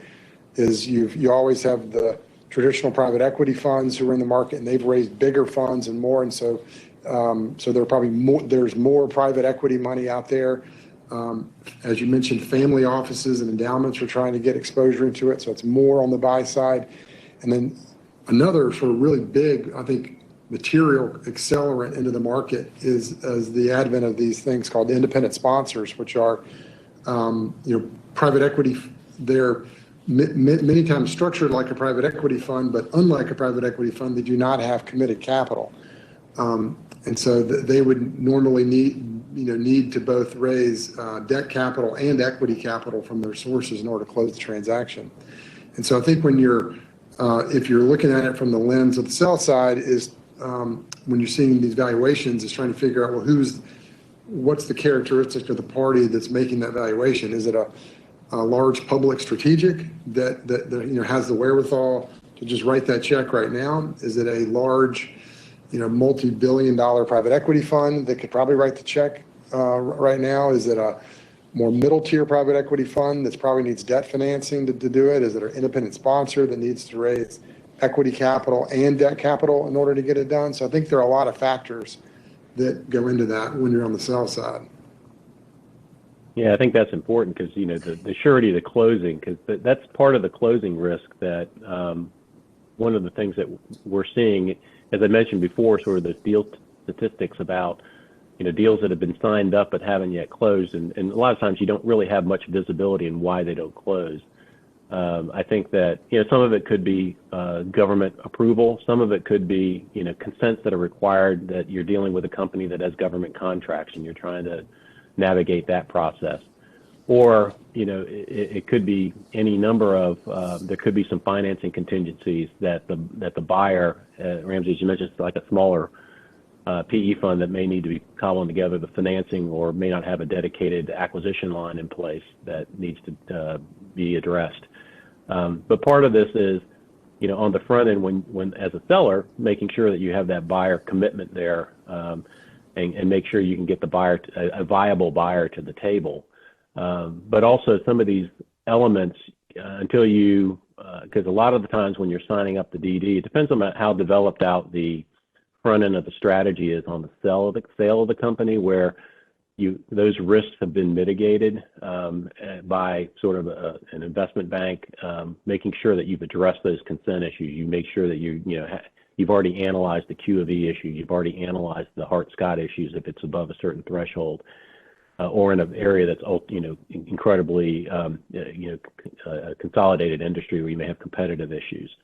But once you get committed to that deal and you're under exclusivity, in order to make sure on the investor side you're committing capital to that deal in a way that, and you're committing resources, and if that deal falls apart, then you have to deal with that. So one thing, Chris, you touched upon was earnouts. I mean, I know I've seen a lot of earnout situations where from the investor side, they sort of like it because you don't have to pay up front for a potential valuation of the business that the owner that's selling it has to prove. On the sell side, obviously the devil's in the details to make sure that you're defining how the earnout is going to be paid out. But theoretically, just for the benefit of the audience, I mean, with the earnout structure, basically it's a deferred portion of the purchase price based upon essentially proving that the valuation of the business is there, usually tied to some sort of performance of the business, tied to EBITDA or something along those lines, depends on what the formula is. But what have you been seeing as far as earnouts and whether those are still in vogue? Yeah, I mean, it's interesting because we lawyers hate them because they're a prime source of frankly litigation. I mean, I think other than the purchase price adjustments, earnouts are. I haven't done the math on this, but I believe that earnouts are probably the number 2 source of post-closing litigation, far more so than reps about environmental or real estate or compliance with laws or any of that stuff. But I am actually seeing more and more of them. I used to only see it really from the strategics and almost never from the sponsors, although now I have a sponsor client who won a deal with an earnout structure, which I was a little surprised to hear about. I think one of the things, Chris, that I'm seeing, and that's the use of earnouts now is, they're always, as David said, a way to help bridge valuation gaps. And the interesting thing that I think the pandemic has done for those businesses that have actually outperformed during the pandemic, and that the pandemic has been an accelerant for their revenue, is trying to prove that it's not a temporary accelerant. Right. The direct-to-consumer businesses have done really well. Technology business has done really well. Anything to deal with sort of outdoor living, everything in that ecosystem has done really well. And so I think they're trying to reconcile the earnings. And I think I have seen also the earnout as a mechanism for, the seller thinks this is, not a 12-month cycle. It's this is sort of now the new normal. Right. And buyers being reluctant to totally buy into it at this point. And so they view the earnout as a way to kind of bridge that. Yeah, totally. And I think the flip side is actually equally true in the sense of if the business got hit by the pandemic, but it was performing strongly up until that, they're arguing, Right. pay me based on that and I'll prove it to you after closing. So this may be a thing that kind of goes away here in a couple of years once we're kind of behind all that. Who knows? But it definitely makes it hard. It's a complicating factor in any of these negotiations for sure. And I think it plays into one thing we probably didn't mention, which is the other trend that I certainly see is that buyers are paying a lot more attention, I think, in the last 2-3 years than they did before that, particularly the sponsors, to being portrayed as seller-friendly, founder-friendly. You see these lists pop around that our private equity clients are on, like, hey, we're one of the top 50 founder-friendly private equity firms. I think for a while, fairly or unfairly, they got the reputation of being very difficult after closing or, kind of hard-nosed.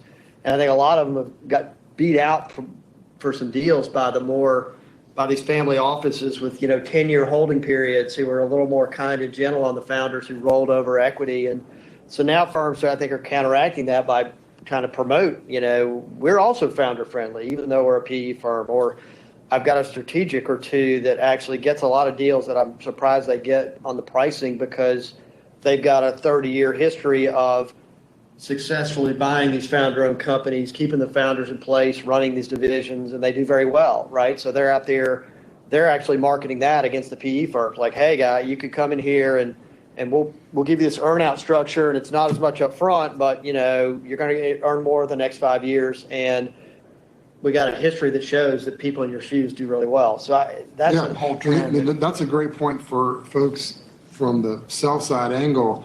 Is again kind of back to who the bidder is that I think the private equity funds really serve a very interesting and healthy kind of place in the ecosystem of buyers, because if you're a seller and you're thinking of selling to a strategic versus a private equity fund, those lots of times if you have a founder seller who's maybe not ready to stop work totally, or maybe not stop work at all, but maybe just view this as an opportunity to really grow the business with finding a strong capital partner, maybe taking some chips off the table, kind of de-risking his family's wealth concentration in that one business. That the typical private equity model is one in which the sellers would what's called kind of roll over tax deferred into the buyer, and so that's a way for, if you have a family that owns 100% of a business right now, to basically maybe sell 75% of it, retain 25%, and maybe the founder is still very active in the business for a number of years. And so it's sort of a healthy kind of middle ground from a total sale. Normally, when selling to a strategic, there's going to be very little opportunity to kind of roll over and retain any equity in the business after that. So I think that's an interesting data point for sellers to keep in mind. Yeah, One thing, just also looping back on the earnout conversation again from the sell side, as David and Chris said, they are very frequently geared to some sort of performance measurement of the target company after closing, and lawyers lots of times have counseled their clients when agreeing to an earnout that somewhat jokingly is just sort of don't count on collecting any of it, that's normally a byproduct, somewhat jokingly, of that if it's very far down the income statement, like an EBITDA number that David mentioned, that there's a lot of ability of a buyer to sort of I don't know if play games is the right word, but or that really a seller doesn't have as much control over hitting those post-closing EBITDA numbers, as they might think. Even one in which the seller individual happens to be continuing as the CEO of the business post-closing, because he or she would be taking direction from the board of directors at that point, which they wouldn't control. And so it puts a lot of pressure, as Chris talked about, in the purchase agreement to try to build in some commitments of the buyer to do certain things, and buyers don't like to do that. And so it does make it hard, but the one sort of data point or takeaway point in this is that the higher up the income statement you can make the earn-out measurement is probably the better for your sellers. And so if it's based on kind of revenue or something up there that's less subject to a bunch of admin charges. Retaining key contracts, that kind of Right, thing. exactly. Yeah. Yeah.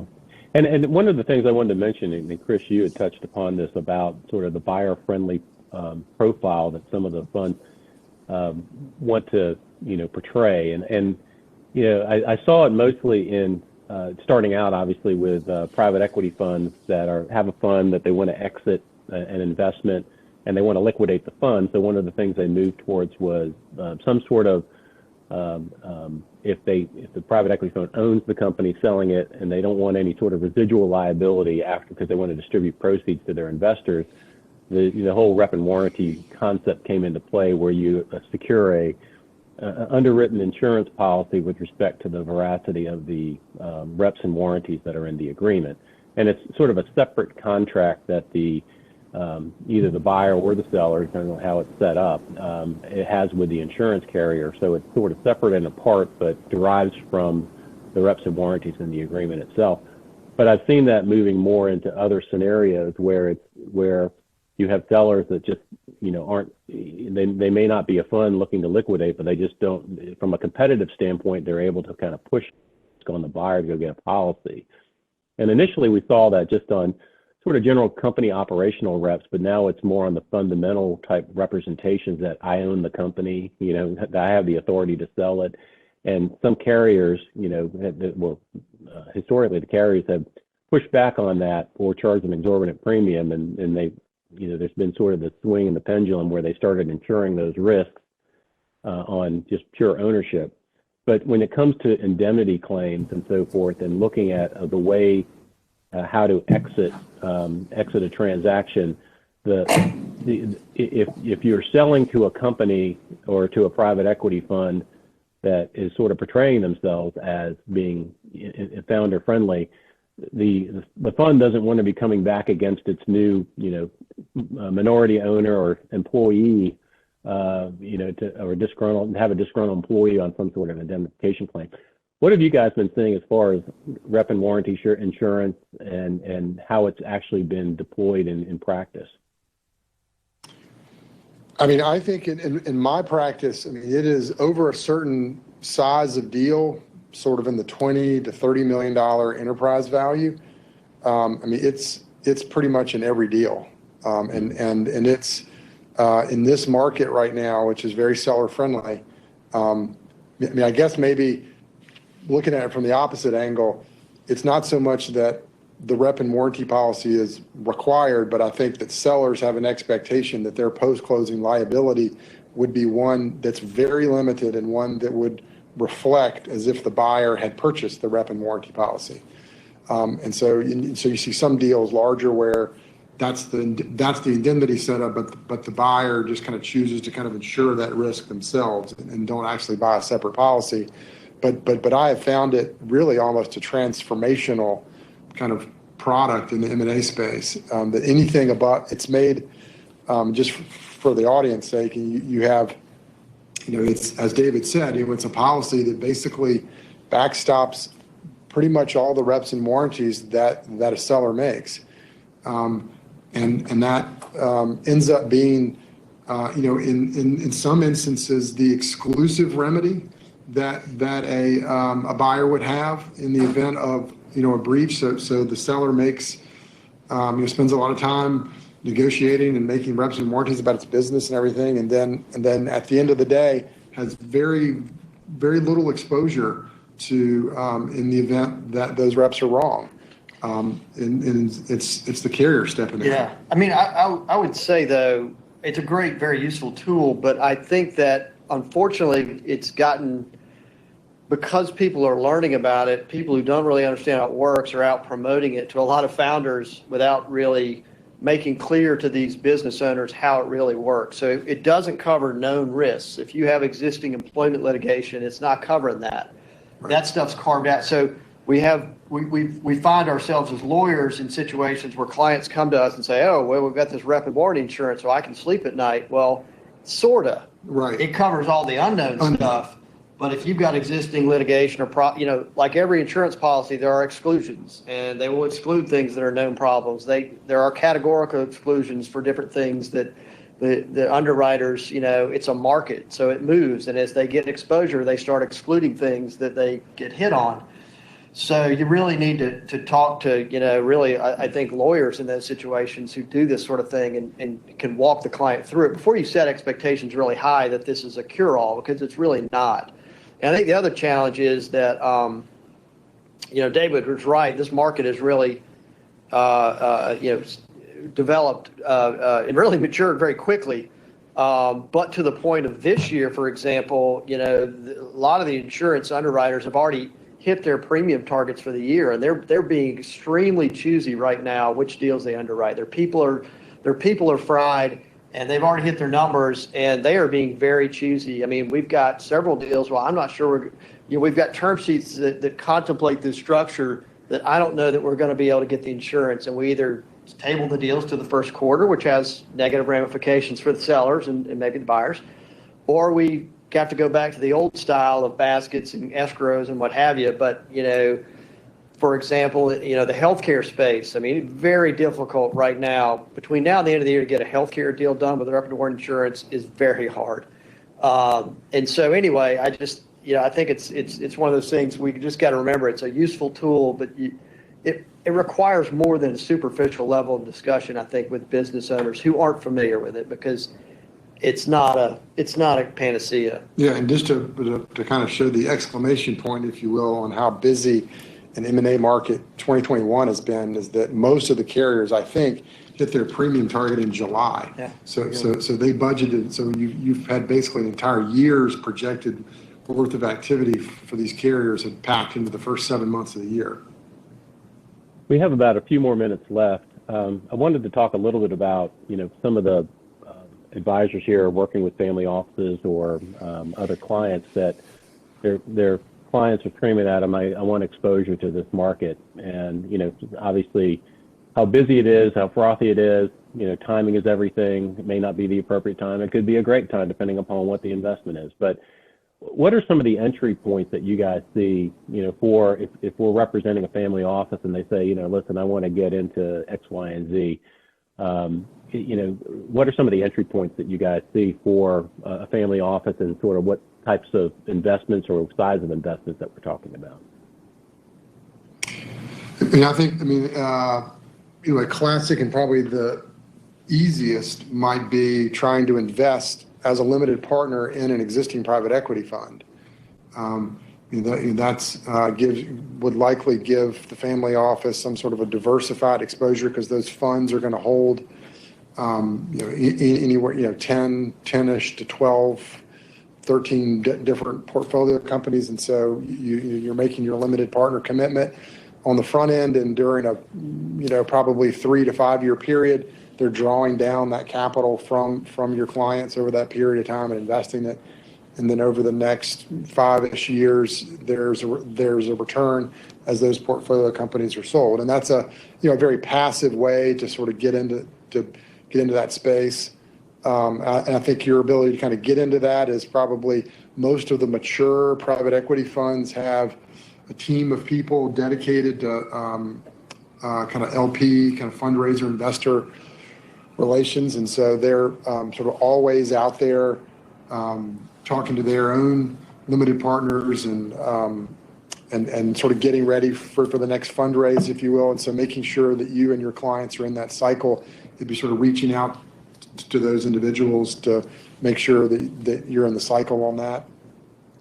And you mentioned the independent sponsor stuff too. I thought that was interesting. Yeah, that's an interesting way that's less, it would be more sort of a bespoke way to try to get into it. But so the independent sponsors, as I mentioned, they're raising equity capital normally for every transaction. And so, and there are many folks who've entered that independent sponsor space over the last 5 years. And so getting, if trying to find out who is in that space, because they're always looking for capital. And so if you can, if a family office sort of almost partners, I mean, that's sort of the dream scenario for an independent sponsor, is to find a family office that's interested in backing them on a variety of transactions. One benefit of the independent sponsor model versus the committed private equity fund model from the investor standpoint is that typically it's a known quantity what you're investing in. So the private equity fund is investing in that blind pool. You're committing, have no idea other than probably the industries that the fund wants to invest in. With an independent sponsor investment, typically they're coming to you with a company under letter of intent. And so you're able to say, oh, I like that company, that specific company, and then and you would invest in it. And the economics that you sort of end up paying the independent sponsor typically are a little more bespoke than the traditional private equity model as well. And we've frankly seen family offices wade into the control market themselves, with a lengthy, almost like a private equity fund or an independent sponsor, out there sort of beating the bushes, letting all the business brokers and investment banks know that they're in the market looking for companies. And we've seen those be successful do that. Longer holding period. We're not going to flip it in 3 years. It has a lot of appeal. Yeah, I mean, it's a compelling story, but it's probably the most time consuming in terms of getting actual exposure, and that's probably the bookends of the exposure, is that actively trying to have the family office be the control investor on one end, and then which could take years to try to get your actually closing on a deal, versus investing through a private equity fund. Yeah, and just a little bit of a plug before we wrap up. I know that McGuire Woods is very heavily invested in the independent sponsor space from the standpoint of the types of deals we do. We do a lot of matchmaking, so to speak, with companies or independent sponsors looking to raise funds with funding sources that we have contacts with or actually represent as family offices. And so to the extent any of your clients have any interest in that, we're more than willing to connect you with the right people within our firm who manage that process. I know we've run out of time here, Andrea. I don't know if there's any questions, but I know we sort of had a scheduled break here. We've run 3 minutes into. No questions, but I do want to thank David, you and Chris and Ramsey for what was really, just a tremendous conversational panel discussion on what we're seeing in the M&A market, and appreciate you all taking the time to participate. As David said, we are in a little break, so participants feel free to stretch your legs, go to the ladies' room or the gentleman's room, get some water, some coffee, and we'll regroup here at 11 o'clock for our final panel. Thanks so much. Great. Thank you, everyone. So welcome back. Hope you're recaffeinated and stretched and feeling good for our last Rockstar panel discussion. With us for this panel, which is KYC, AML, Know Your Customer, Anti-Money Laundering Regulatory Update, which will answer the age-old question, why does my bank keep asking me for all of these documents when I open an account? With us for this panel is Emily Gordy. Emily is with us from our Washington, D.C. office.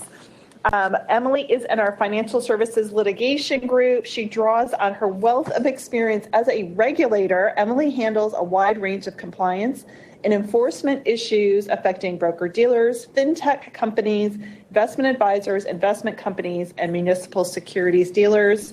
She has substantial AML experience as well as other regulatory experience in areas including supervision, suitability, disclosure, books and records, municipal securities and public finance, and statutory disqualification.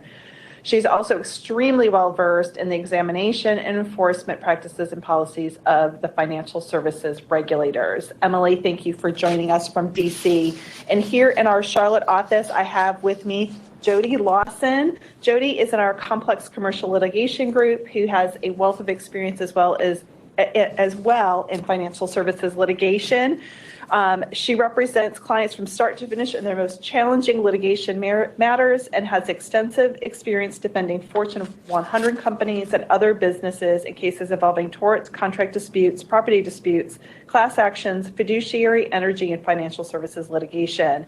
She also frequently counsels financial institutions, brokers, dealers, investment companies, and advisors, and closely monitors CFPB regulatory developments and enforcement proceedings that impact clients. Thank you, Jody. And Tanisha Reed is here with me also in Charlotte, and she is also in our complex commercial litigation group and focuses her practice predominantly in financial services and banking litigation. She regularly represents banks and other financial institutions in disputes involving complex financial products and instruments, and has deep experience in all phases of litigation in state and federal court. And I have to say that these three ladies are my go-to colleagues whenever I'm working with a financial institution client. They're fantastic. And so take it away, Emily, Tanisha, and Jody. Good morning, everyone, and thank you. We're thrilled to be. I'm looking at this camera. Yes, we're thank thrilled you. to be here this morning. I think we're your last engaging panel today, so we're very happy to close out the day for you. And as you are wondering, the KYC and AML regulatory update.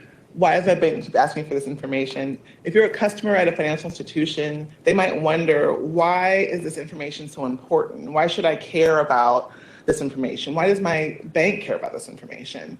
And the answer is really simple. We have to care about this information because it's really important. It's important to protect the clients, the customers, the financial institutions, all from being used to facilitate money laundering and other criminal activity.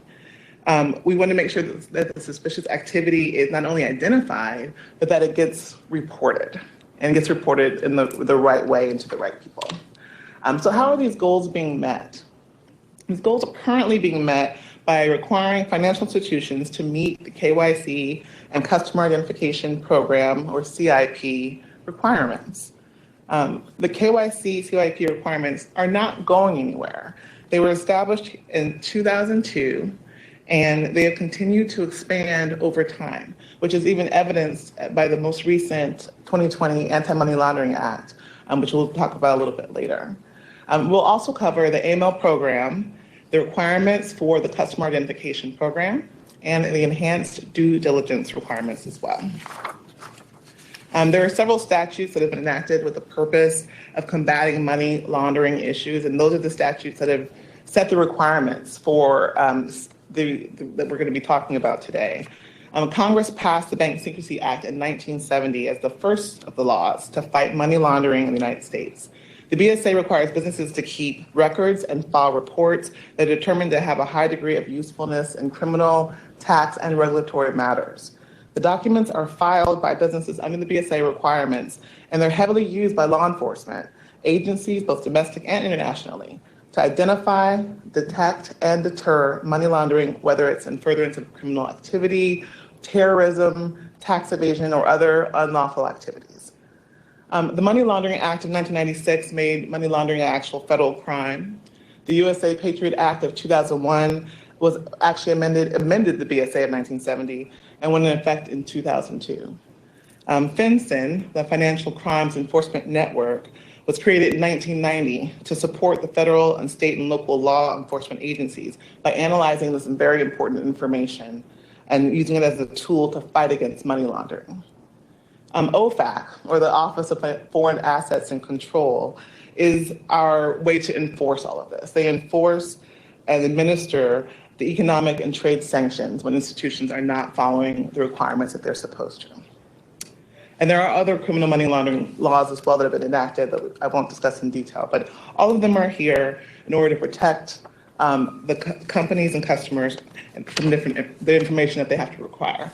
And different businesses are covered. Under these regulations, depository institutions are covered. That includes all banks, credit unions, money services businesses, including check cashiers and people that are selling money orders, even certain insurance companies and jewelry dealers and broker dealers and securities. This covers a lot of financial institutions and some that aren't. I mean, casinos and loan finance companies as well. Anything dealing with money, the AML covers.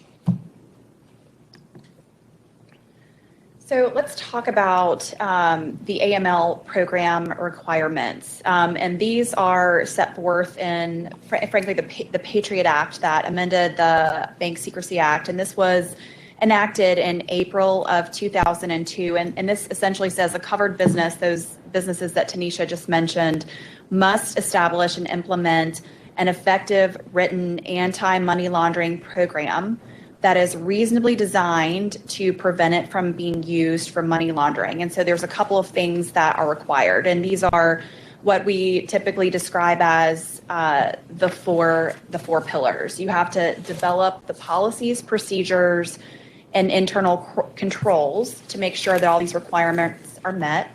You need to have the designation of a compliance officer, somebody who's going to be enforcing the policies. You need to have an employee education and training program. As you can imagine, you've got the policies and the procedures, but you have to make sure that your employees understand it and they're following it. And, the best way to do that is through regular training programs. And then you also need to have independent testing of the program to make sure that it's working. And if it's not working, you need to figure out how the policy or program should be revised to address any issues that you see. So the key concepts here are know your customer, and then your reporting and record keeping requirements. So what do you need to do to know your customer? And this is kind of the heart of what we're talking about today. People who are new clients, they don't understand why do I need to give you all this information? Why is this important? And it's the heart of the matter here, because you as a financial institution, as an employee of a financial institution, and in some cases as a fiduciary, you are required to collect the basic information about your customers: their name, their date of birth, their physical and permanent address, and their taxpayer ID number. And you need to make sure that you verify that. So you can do that, using documents such as a passport, a driver's license, and you can also do that by non-documentary means. And so what do I mean by that? That's, there are third-party vendors that you may use, such as Equitrans, LexisNexis, and they can do searches for you that can, essentially identify who a business is. You can do this also through financial records, but you want to do a comprehensive review to make sure that you know who your customer is and to make sure that they are who they say they are. This also includes doing appropriate due diligence on your customers. So you want to make sure you know their identity. And you want to, while you're identifying them, you want to think through any potential risks. One thing that, sometimes people leave blank in their account opening paperwork is the source of the funds. Where's the money coming from? Well, you want to make sure you understand that. Don't be reluctant to ask that question. Find out that information so that you understand who your customer is and what they're going to be doing with the funds. And through obtaining this information, you may determine that this customer is a high-risk customer, in which case you need to look at enhanced due diligence, again, to make sure that you're not onboarding somebody who's going to be laundering money and getting you and your employer in trouble. Hey, Jody. Yeah. It's Emily Gordy. And I think one point I wanted to toss in as you're talking about those requirements for the know your customer and gathering the information. When the regulators, FinCEN, and for broker dealers, it was a joint rule with FinCEN and the SEC, created the customer identification rule. and when the AML program rule was created in the first instance, they knew that the government knew that both the financial institutions would be reluctant to be, asking for probing type information, and that customers would also, be raising their eyebrows, would be reluctant to share personal information or certain financial information. And in an effort to kind of deal with that or front run it or create some process around trying to make it easier, I think, for people to understand that, they imposed a requirement that the financial institutions had to share a document or information that would describe why this information is being requested. And I think they felt that would somehow make it easier for the financial institutions and easier for the customers to understand that it wasn't that, the financial institution was being nosy or wanting to gather that type of information, but rather, fundamentally it was there in order to prevent money laundering and the financial system from being used to as a conduit for money laundering and also for terrorist financing, because it all rose out of the Patriot Act, which rose out of 9/11. So unfortunately, I think that point sometimes tends to become boilerplate in the customer relationship. But, I think that's if questions are raised about why information is being requested, you can always point to that particular disclosure that your firm definitely has on its website or as part of their account opening documents. As one way to try to help people understand why are you asking me all these questions? And it does really, to Emily's point, make a lot of sense. And I think, certainly people who are opening accounts are going to have a very specific recollection of 9/11 and how that happened and what our country has done to try to combat that. And so that, hopefully is a very easy to understand way and importance of why these laws are in place and what and who they're designed to protect, which is all of us.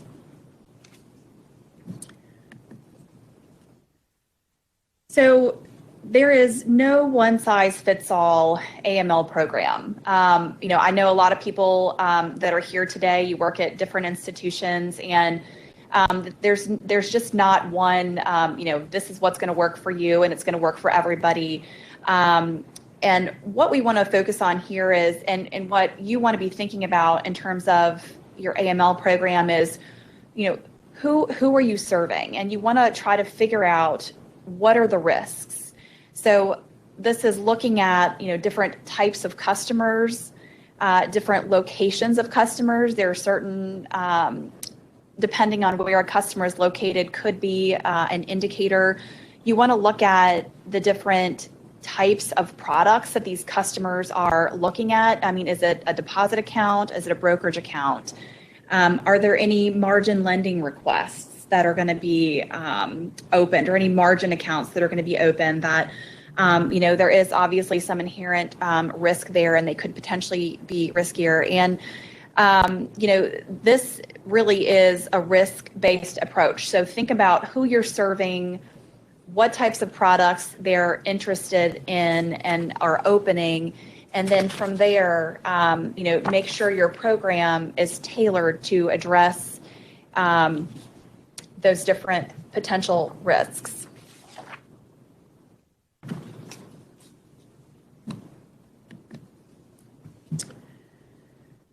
So we had talked about the kind of 4 core elements of ensuring customer due diligence. That's, identifying and verifying your customer, looking at beneficial owner identification and verification. And this is a new requirement. And so what this requires is that anybody who owns 25% or more of a business and then one control person, you have to conduct diligence on them and make sure you understand who they are. you also want to make sure that, again, that you you know your customer, you understand the nature and purpose of what they are trying to do, what their objectives are, and then again, kind of ongoing monitoring, looking for suspicious transactions. This is really looking for changes in activity, changes in behavior. If something like that happens, if you see something like that, you want to follow up and make sure you get additional information. Being aware of red flags. These are very important things. But so these rules these new customer due diligence rules were adopted in 2016. And they became effective with a compliance date of May of 2018. And so everybody obviously is doing this and has been doing this for a while. But more recently, and I think inherent in those requirements, was an obligation to kind of look at it on an ongoing basis, make sure you're doing reporting. But this was actually now what we call the fifth pillar. Now it's defined, and they say, look, you were supposed to do this all along, but if you weren't, now it's certainly adopted here in this new rule. It's been formalized, and so again, making sure that you understand the nature and the purpose of the relationship, and going back to if you see red flags, if something seems off, then you may need to go back and follow up to get additional information to make sure that you're checking all of these boxes. And Emily, anything that you would add here? Yeah, a couple of things. And I think when Andrea kicked us off and the I love the title of this panel, Why Does My Bank Keep Asking Me for All These Documents and Information? And there's a lot that happens with respect to asking for information and documents to verify the customer at the account opening stage. And that's frankly what we have been focused on for almost 20 years now.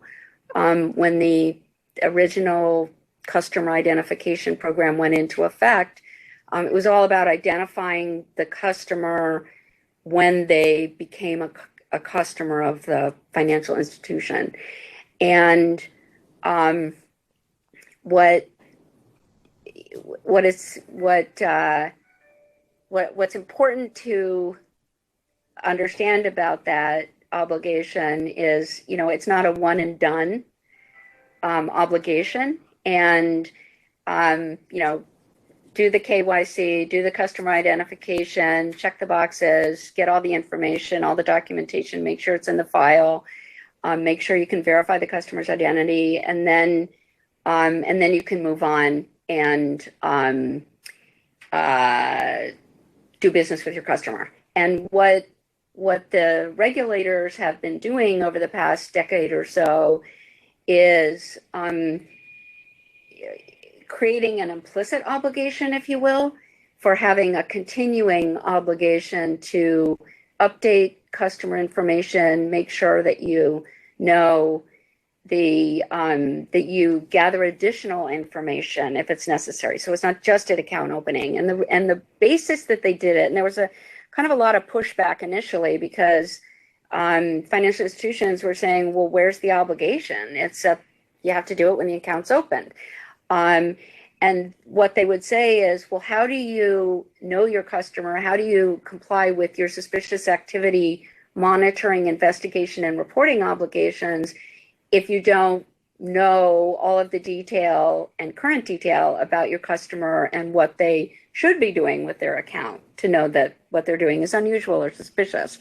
And so that's why when FinCEN adopted the new CDD rule, and in 2016, they said, this isn't new. You've always had to do this, but now we're making it explicit and we're putting it into the rule. And so it's really important to understand that these obligations are continuing. They're continuing since it was put into effect 20 years ago, but they're also expanding and not going away. And here, as Jody, as you pointed out, this know your customer in terms of the nature and purpose of the customer relationship and the source of funds. What are they doing? And these sometimes might be questions that a firm is reluctant to follow up on. If the customer doesn't provide that information upon an initial request, but it is important to continue to push to get that information. And also this, that now built into this rule is this ongoing monitoring and the requirement and the need to update that customer information as you go along. It's a little subjective in terms of you have the obligation because it's risk-based, but as you were pointing out early, all of these requirements are risk-based, and so it's important to make sure that the more risk elements that you have in your program, that you do need to follow up and monitor and get additional customer information. Now, the second key point is that was part of this fifth pillar, if you will, is a new requirement to get beneficial ownership, to get customer identification information on beneficial owners and control persons of certain legal entity customers. And that's a requirement that is not, what the US is a little behind. For example, Europe, this information in a lot of other countries was already required to be gathered and was viewed as a significant gap in the US anti-money laundering regime. There's a group called the Financial Actions Task Force that does a review of countries throughout the world with the strength of their AML programs. And when the US has been evaluated in the past, one of the gaps was, well, you've got legal entities, but you don't have to get the customer identification information on who's controlling those entities. And so this new CDD rule required that with regard to certain legal entities, you have to get the customer identification information on not all owners, but owners of 25% or more of the legal entity, and then also one control person, with the point being that they wanted to require customer identification information on the individual running the show, if you will, at the particular entity. So that was a very significant development and heavy lift for financial institutions to gather that information. So those are the 2 points that I would follow up on the fifth pillar. More to come too. Unfortunately, fortunately or unfortunately. So I'll touch briefly on the OFAC sanctions, the Office of Foreign Assets Control. The interesting thing there is OFAC and the economic sanctions, whether they are, I'm sure most of you have heard about what's referred to as the SDN list, or specially designated nationals. And those are individuals that have been designated by the Treasury Department as potentially being involved with money laundering and terrorist financing, for example, and other types of illegal activity. But there's also quite a number of country-specific sanctions that are also issued by the Treasury Department, by OFAC in particular.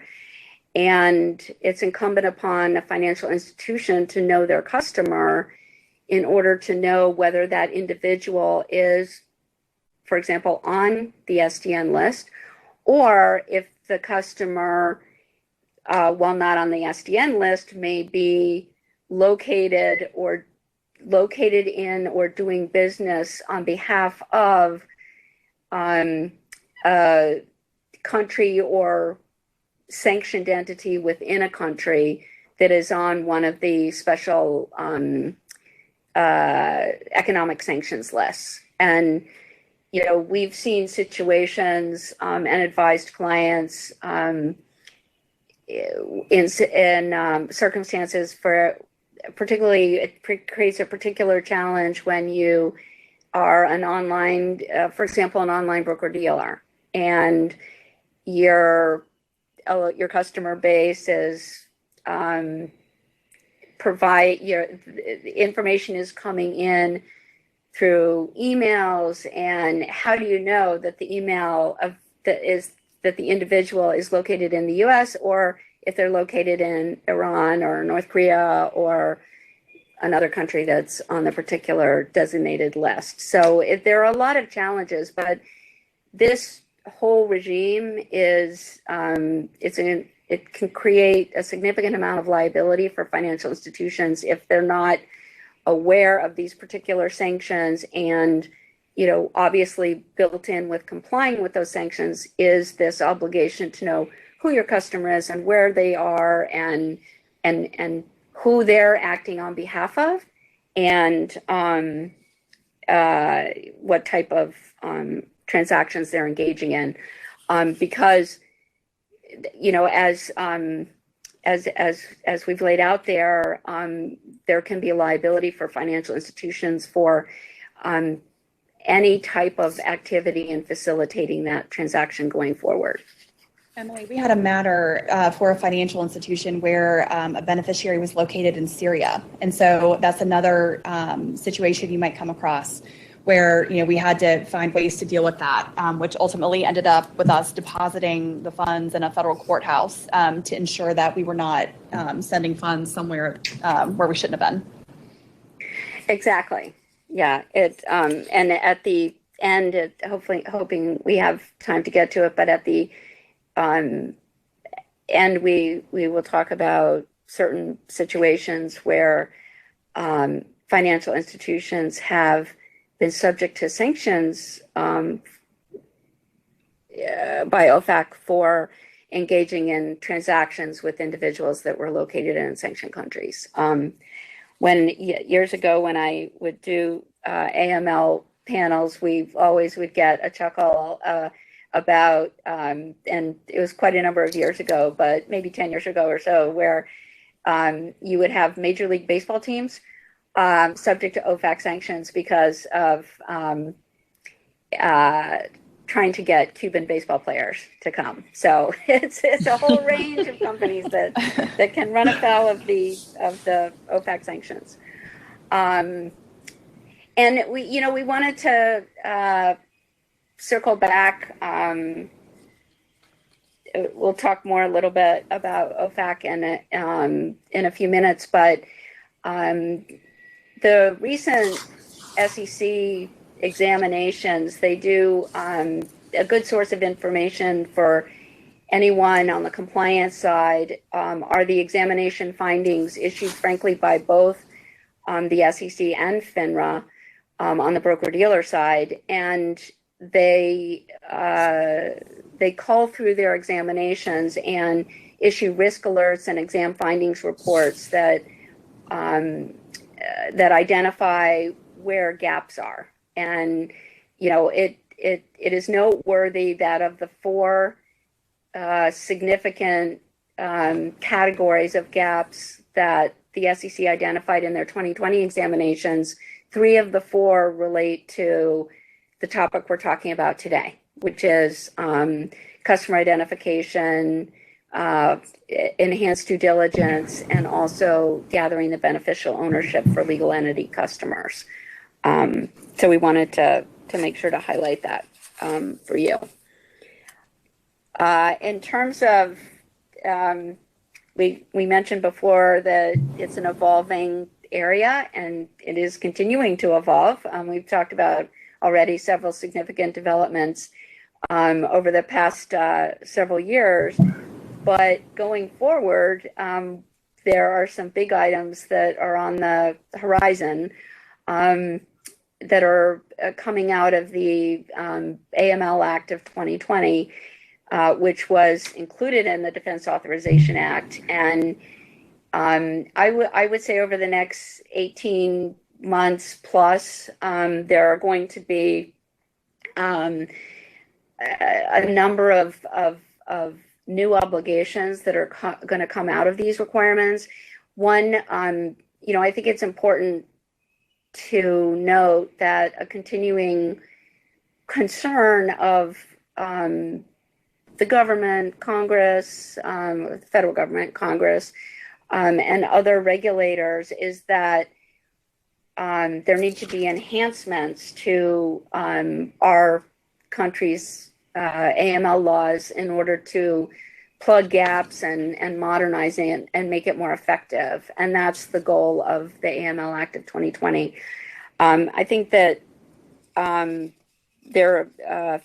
is currently undergoing a review of all of the various regs. They are the primary regulator issuing the rules under the Bank Secrecy Act to implement the Bank Secrecy Act, and so they're currently undertaking that review. But there will be a lot of changes coming out of that statute. One key change will be the development of a database, a national database that will be housed in FinCEN, and it will contain beneficial ownership information on all companies. So, well, all companies that are required to report. There are a number of companies that are exempted, and those are, as you can imagine, ones where this type of ownership information and control information is already publicly available. Like, for example, publicly traded companies and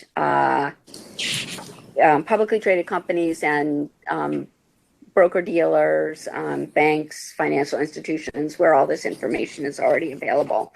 But again, that FinCEN has until January 2022 to issue a proposal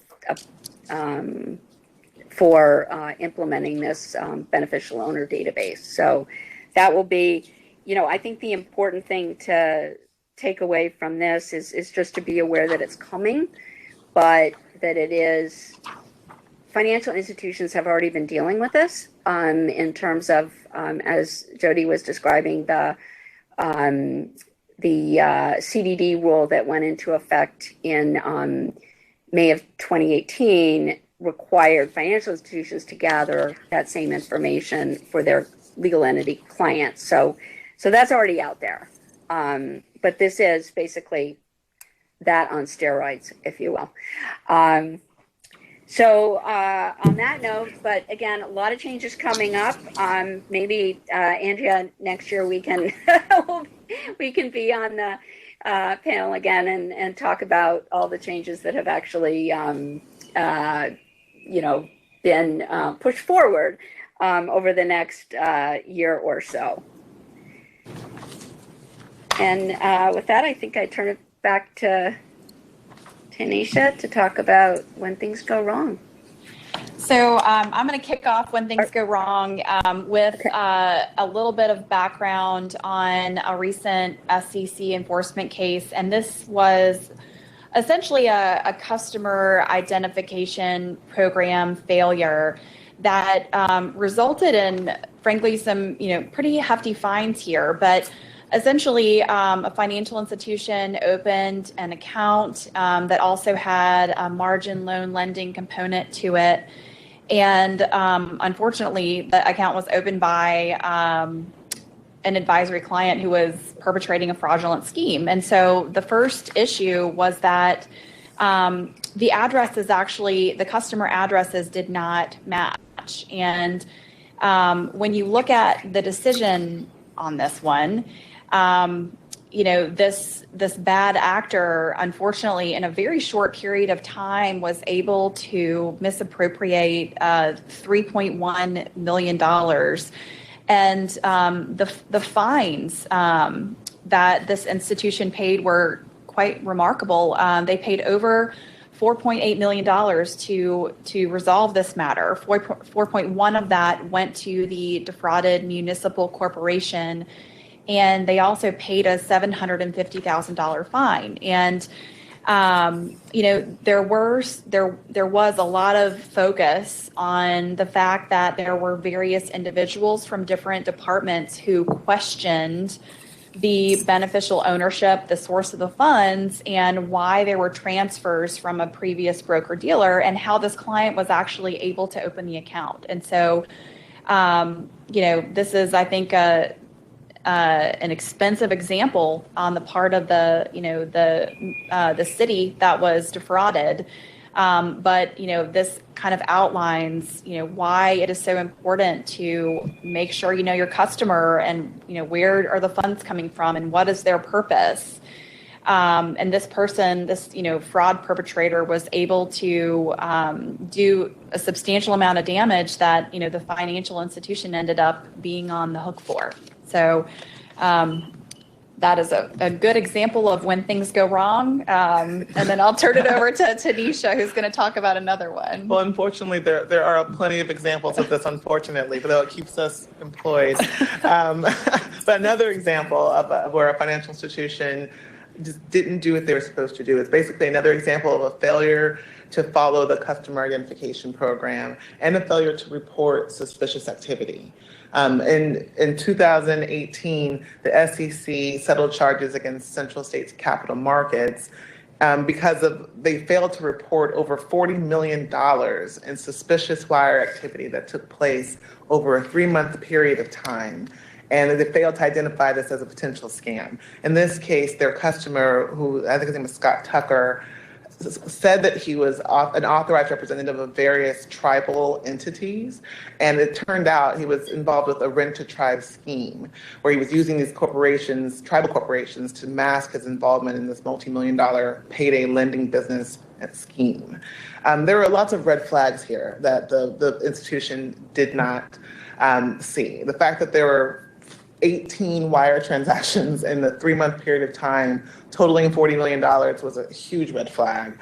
If they had looked into their customer information and did some research on Mr. Tucker, they would have found that he had been previously convicted for fraud, and that wasn't found out. And if they had actually looked into the customer information and tried to follow their know your customer requirements, they are required to know who's acting on behalf of the customers. In this case, Mr. Tucker said he was acting on behalf of these tribal corporations, but the company did not confirm that, did not confirm with the tribal corporations that he was an authorized representative of them. So there were failures here on the reporting side and on the know your customer side. And in this case, there was a cease and desist order and $400,000 in civil forfeiture paid. And I'll turn it over back to Emily to talk about some OFAC examples. Thanks, Tanisha. We've got a couple of examples, at least one well-known company there with Amazon.com. We've also got descriptions of 2 other companies that were subject to OFAC sanctions involved in digital currency as payment for goods and services. And for all the theme running through all 3 of these cases is that the screening processes of the particular entities that were subject to the OFAC sanctions were ineffective and failed to prevent individuals located in sanctioned countries from doing business through their entity. In the first case, Amazon provided goods and services to individuals that were located in sanctioned countries, including Iran and Syria, and that and the same situation occurred with Bitco and BitPay, and it is not easy to comply with these sanctions, particularly with so many businesses operating in an online world, and we've advised some clients that, as you can see in the deck with regard to Bitco, that the internet protocol address that was used to log into their platform was based in sanctioned jurisdictions. So there has to be a way for these entities to be able to create controls to put in place to be able to identify and or block access even on the internet from those locations. Again, it's difficult, but it's definitely expected on behalf of the federal government, and in particular the Treasury Department. One thing I wanted to point out in connection with these cases and with OFAC compliance is OFAC did a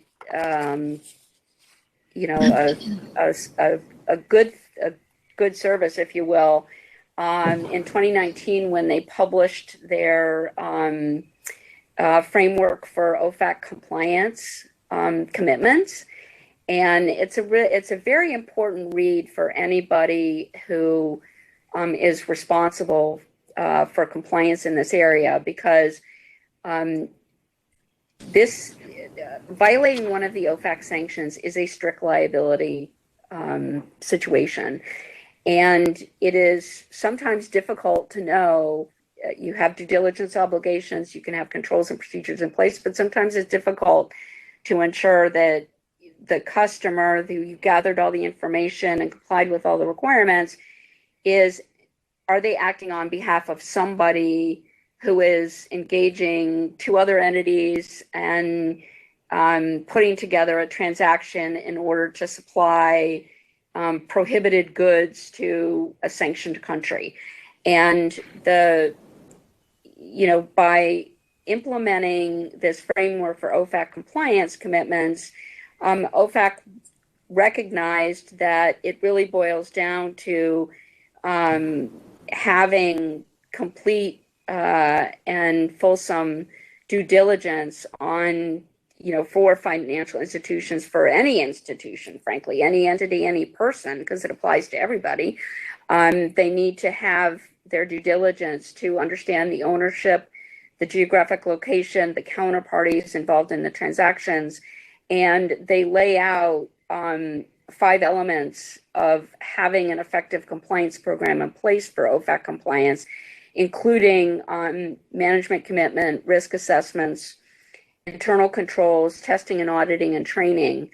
And in my experience, both at a regulator and representing individuals before regulators, is if you have that compliance program in place and a prohibited transaction occurs, that will go a long way to protecting the institution from either being subject to a public OFAC sanction or the sanction being significantly lower because they had an effective compliance program in place.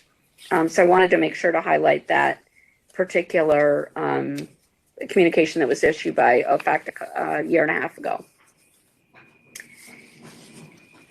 And I think that wraps us up right on time. It does. Thank you all. I think speaking as a trust and estates attorney, some people might think like, why, how does this program fit in?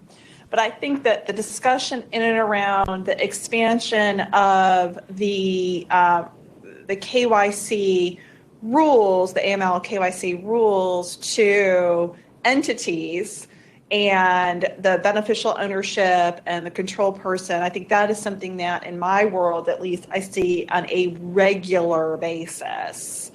And also expansion of it into, by the expansion of those rules as to who it's applicable to, you also see it in the private equity world. And so just wanted to point that out and kind of tie us all back together. So thank you again, ladies, for being here. I want to thank all of my panelists today for taking the time, energy, and effort to make this program for our counterparts who are attending such a value add. We hope you appreciated today's session. Please do, for those attending, remember a couple of housekeeping points. One, this is the first of a 3-week series, so we've got 2 more programs with different sessions. So if you're interested in those are available on our website and by link from the initial invitation you received. You'll also be getting, again, an email with the materials as well as instructions on how to get your credit, and then also finally a feedback. And so we appreciate your feedback so that we can continue to make these programs valuable for all of our valued clients and partners participating today. Thank you so much.